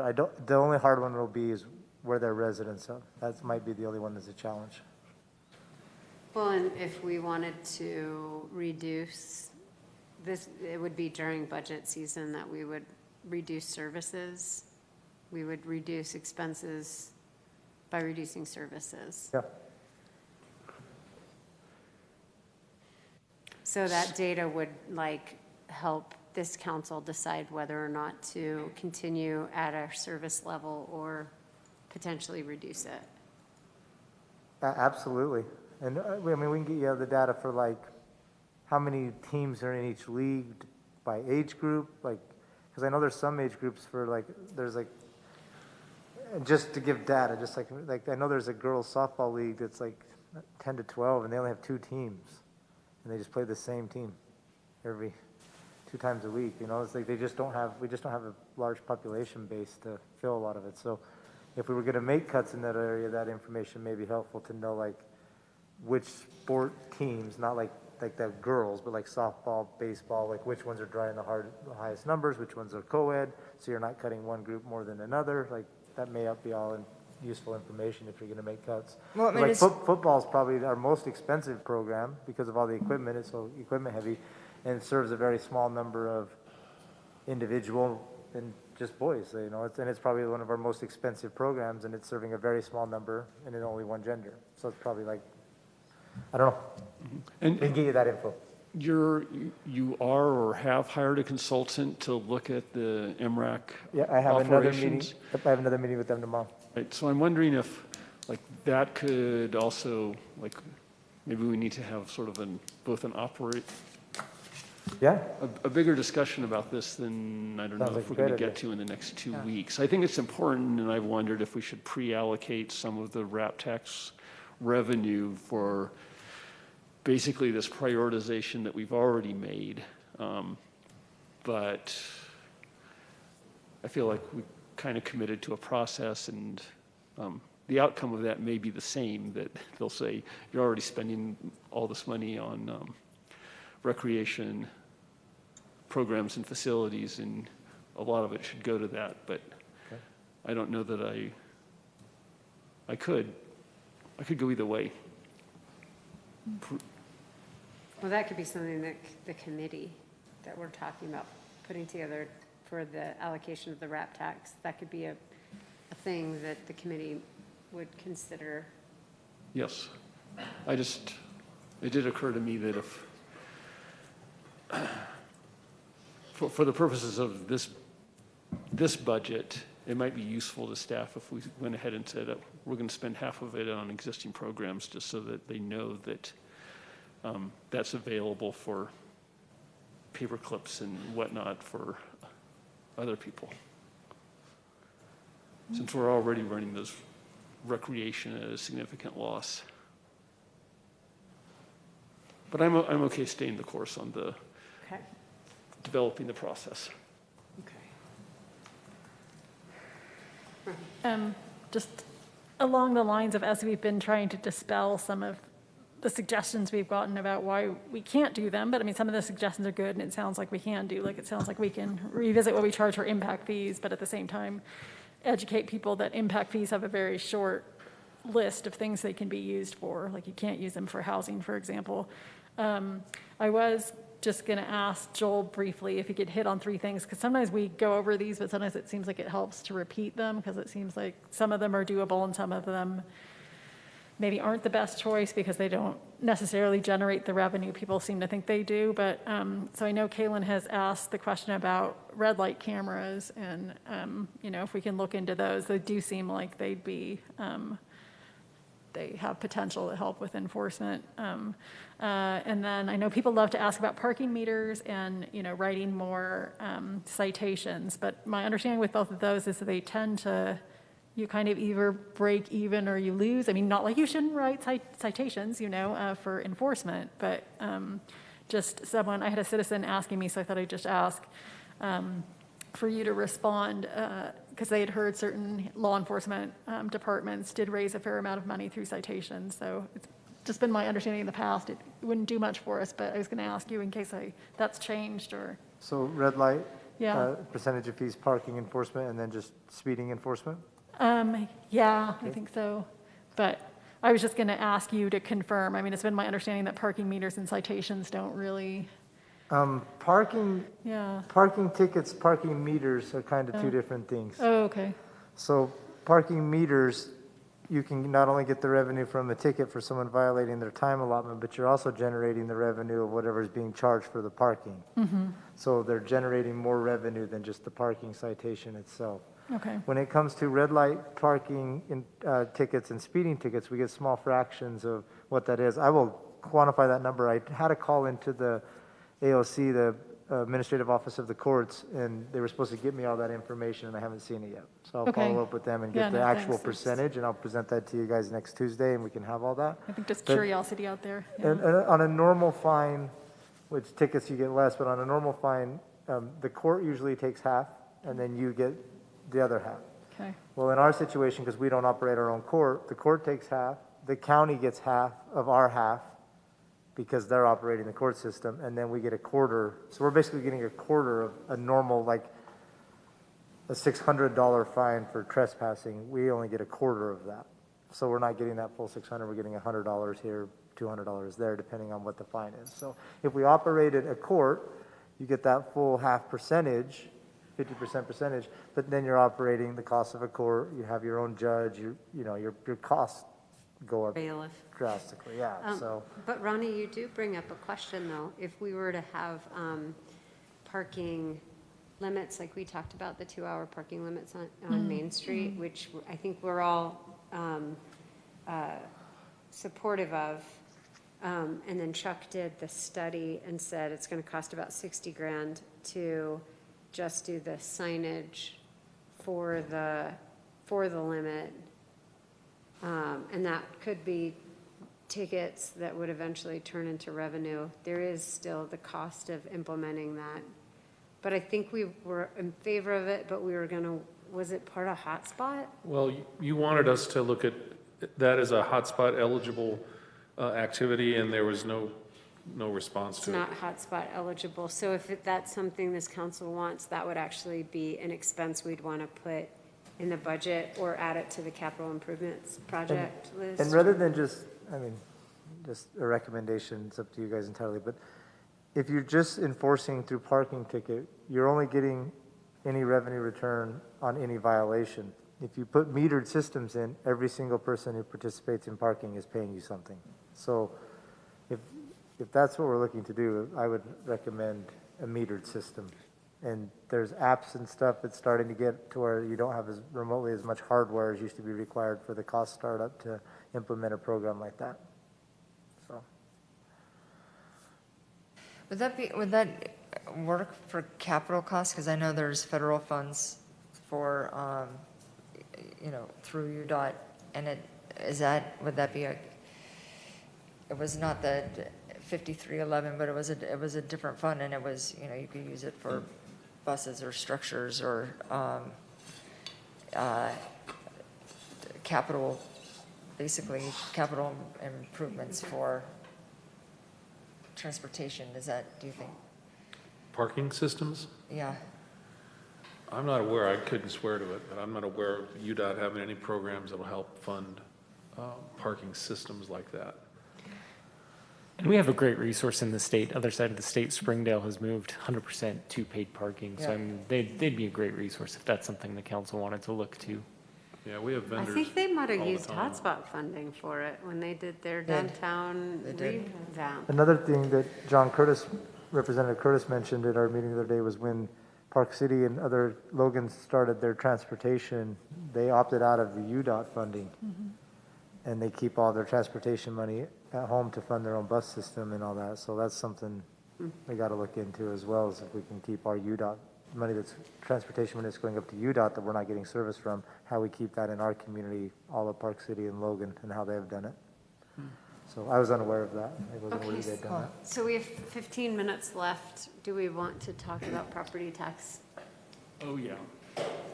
Okay, well then I think we should allocate the last 15 minutes to do so. It just seems like it is the $20,000 or $2 million question, at what level we want to implement it. if at all. I mean, I think staff and community are like really questioning, or just wondering where council members are. I'll tell you if you want. Okay. Or I can wait for somebody else to tell. Well, it's just up to you. What I they mean, you want, don't have okay. to make the vote until next week, Yeah, Tuesday. I know, and I can change my mind. Okay. And you can change your mind from what you say tonight. So in 3 minutes or less, on the revenue side, I do think there's a place for a property tax, a small one compared to sales taxes. Moab has always been generously endowed with visitors, and that's going to continue. But I agree with you guys that an additional supplementary funding source is a good thing for the city, as long as it's a small tax compared to what people pay with the county. It's a bad timing year, so I'm very reluctant to hit them with a big tax. 3.3 doesn't qualify. And what I heard from residents across the board is, don't do this to us, okay? And, but I am standing for the $1 million level, because it does qualify as small in my mind. And I remember you guys, how many of you guys know Jim Lewis?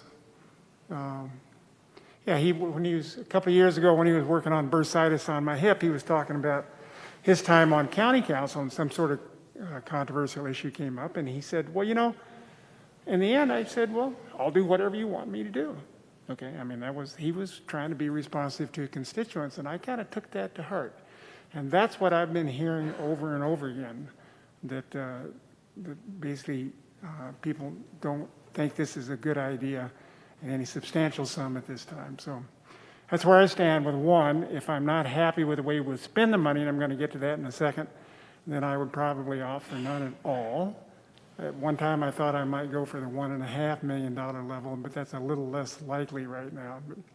But in terms of where to put it, just like Kaylin said earlier tonight, we've all talked about 3 broad categories. One is police, one is rainy day fund, and one is infrastructure. So far as the police are concerned, I was originally positive about it, but seeing that they have a number of vacancies and they can't fill them now makes me think, in the absence of a housing stipend, which we've talked about before, which is a really dicey place to go, I can't see that there's much point in throwing more money at the police when they can't fill the positions that they have. And I was surprised about how few constituents talked about the police. We talk about it all the time, but they didn't, which kind of surprised me. So at this juncture, I'm not supporting more money being thrown at the police. The rainy day fund, do think it could use some augmentation. So what that leaves is infrastructure. We have a long infrastructure list. The one that was on the top, Chuck and I have been around, and I'd say round and round. But the one that's been on the top of the list, in particular because there's a 50% discount from UDOT to widen the bridges at Pat Creek. And I went out there and looked at it and decided that, well, we could do that, but it still leaves the road kind of narrow out when you get farther south. What's the point? And Chuck says, well, you know, I've been thinking about what I want to do, and correct me if I'm wrong, Chuck, but he said for another very modest sum of money, another $400K, he could put in a nice bike and pedestrian path on one side of the road, or both sides of the road. It was actually like 60 grand. It wasn't. 60 grand? $60,000 we'd extend that sidewalk from the Pack Creek Bridge to Main Street. Yeah. Just to And I think clarify. that, to me, that's a great thing. I did not care for the idea of just widening the bridge altogether, because it still left a biker or a hiker an awkward place to ride for the rest of the street, which was most of it. But if he can put in this for a reasonable sum of money, then I'm much more pleased about that. So that would be the top thing on my priority list if Chuck can swing that. And otherwise, we have to talk about where to spend the money. It's clear that constituents want, Jim Webster, and Vicki said it very nicely, he says, what's in it for us? Which is a perfectly reasonable thing to ask. And so everybody has said, we don't want it on, don't spend it on visitors. Well, a lot of stuff is mixed, of course, you know, like a better bike path along 4th East is going to get used by both visitors and ourselves. But it's close to something good for residents and so forth. I even threw out the idea of a pickleball court, but I don't think that'll fly because we go under RAP taxes, right? So forget that. And there's grant money for that too, by the way. Yeah. So anyway, that's where I sit right now. So next session, we'll talk about exactly what we might do if we just had $1 million in funding. That's where I stand. So one point that's been made is that we have so many visitors, and so they should be able to pay for everything or most things in the city. And 3 million visitors is a number that was used a lot. We don't know exactly how many visitors there are, and estimates are sometimes for visitation to the county, which includes a lot of people who just come and camp and don't spend that much time impacting city services. But just using 3 million versus the city's 5,000, for example, 5,000 is year-round residents every day, 5,000 people per day. 3 million is per year. So in order to have a reasonable equivalency, you have to divide by 365. That's 8,100 people, which is a lot less than 3 million. So in fact, visitors shouldn't pay for everything because they should pay for a lot of stuff, and I agree, it's nice to have them pay for as much as possible. And we've tried to do that by maxing out our sales tax. And one of the benefits of living in a resort community where you have a high proportion of visitors is that you also get to charge resort community tax. So we are, as I understand it from staff and from the discussions that we've had over the months and years, is that we have maximized the amount that we can practically extract as a city from the visitors. But still, that leaves us with a shortfall in terms of the services that residents would like us to provide. No, they haven't asked for more police. They have asked us repeatedly and loudly for more noise control, more traffic control. And for residents who ask what's in it for me, every day they drive on our city streets, they walk on the city sidewalks, they use the water and sewer, which is largely enterprise funded, but as we've discussed, not entirely. So I think there is a real demand for property tax, and it's justifiable because the discrepancy between the city resident population and the tourist population isn't as high as it's portrayed when you don't use the same denominator. But I am aware that this has been a rough year, and we are trying to make up for perhaps a decade of inaction on the subject. So I would like to start small. I'm also aware that it involves a significant emotional and intellectual investment, both on our part and the citizens' parts, to grapple with a property tax. And so I don't anticipate us necessarily taking it up, or future councils taking it up every year to adjust for even inflation or whatever shortfalls we leave because of our deliberation or lack of will or what have you. So it seems like there is a substantial need for capital improvements. In the next budget year, it seems like we do not need to plan for much more in the way of police staffing, but this may be a decision which is in place for multiple years because future councils may not take it up again. And so in that respect, I would like to go higher than 1 million because I think the demand for services and improvements is there. And how that is spent will vary from budget to budget, but the need is there.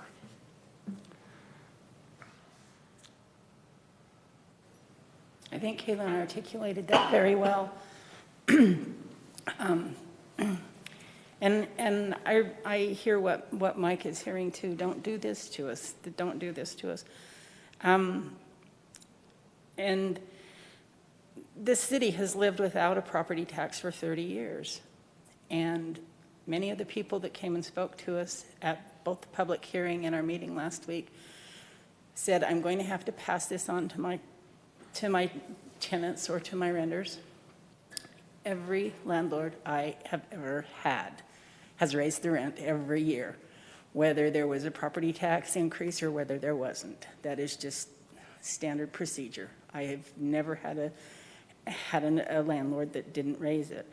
If we don't enact a property tax, do you think those landlords won't raise their rents? I don't think it's likely. I think this has caused a lot of bad feeling, and a lot of misinformation has been put out. And it has just been stirred and stirred and circulated and circulated. It's ruined relationships, long-term relationships. And I have not made a decision. I'm really on the fence about it. I agree that I think it's very warranted. I don't want to enact it at 3.3 million. And in fact, I would probably lean more towards the 1 million. But I'm not sure that the damage it's done, the discussions have done, are worth it at this point.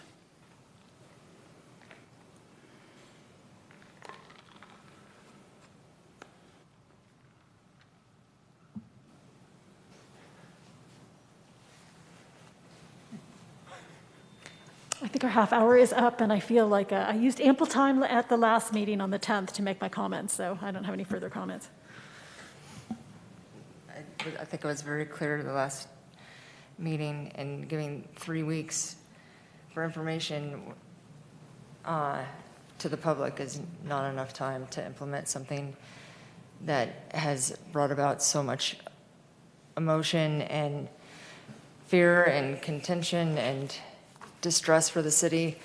I mean, we've opened ourselves up to have our budget looked at, and I mean, finally, it's like, oh, good. I mean, people don't pay attention until it hits their pocketbooks. So I'm just grateful that people are paying attention, and yeah, we'll see what happens on Tuesday. Staff, do you have any other things you'd like to add? I just would thank staff for the hours and all the time they've put into getting this where it's at today, and they work hard to try and deliver what this community needs, and that's never an easy thing to put your finger on. And they work hard to genuinely do what's best for this community and not what's best for them, and they do an amazing job, and this council falls into that same boat. And so thanks you guys for the work you're putting in and what you're putting up with to get us here. And you have to make the hard decision ultimately, and we'll just keep working hard to deliver the information you need to make whatever decision you feel is right and whatever decision you tell us to implement. Agreed. Thank you, staff. Thank you, council. And if there's not any further deliberation or discussion at this workshop, I will entertain a moment to adjourn. Yeah. Did I say a moment to adjourn? Let's take a moment. No. A move to adjourn. Second. Thank you, Kaylin. Thank you, Tani. All those in favor? Thank you all for everything.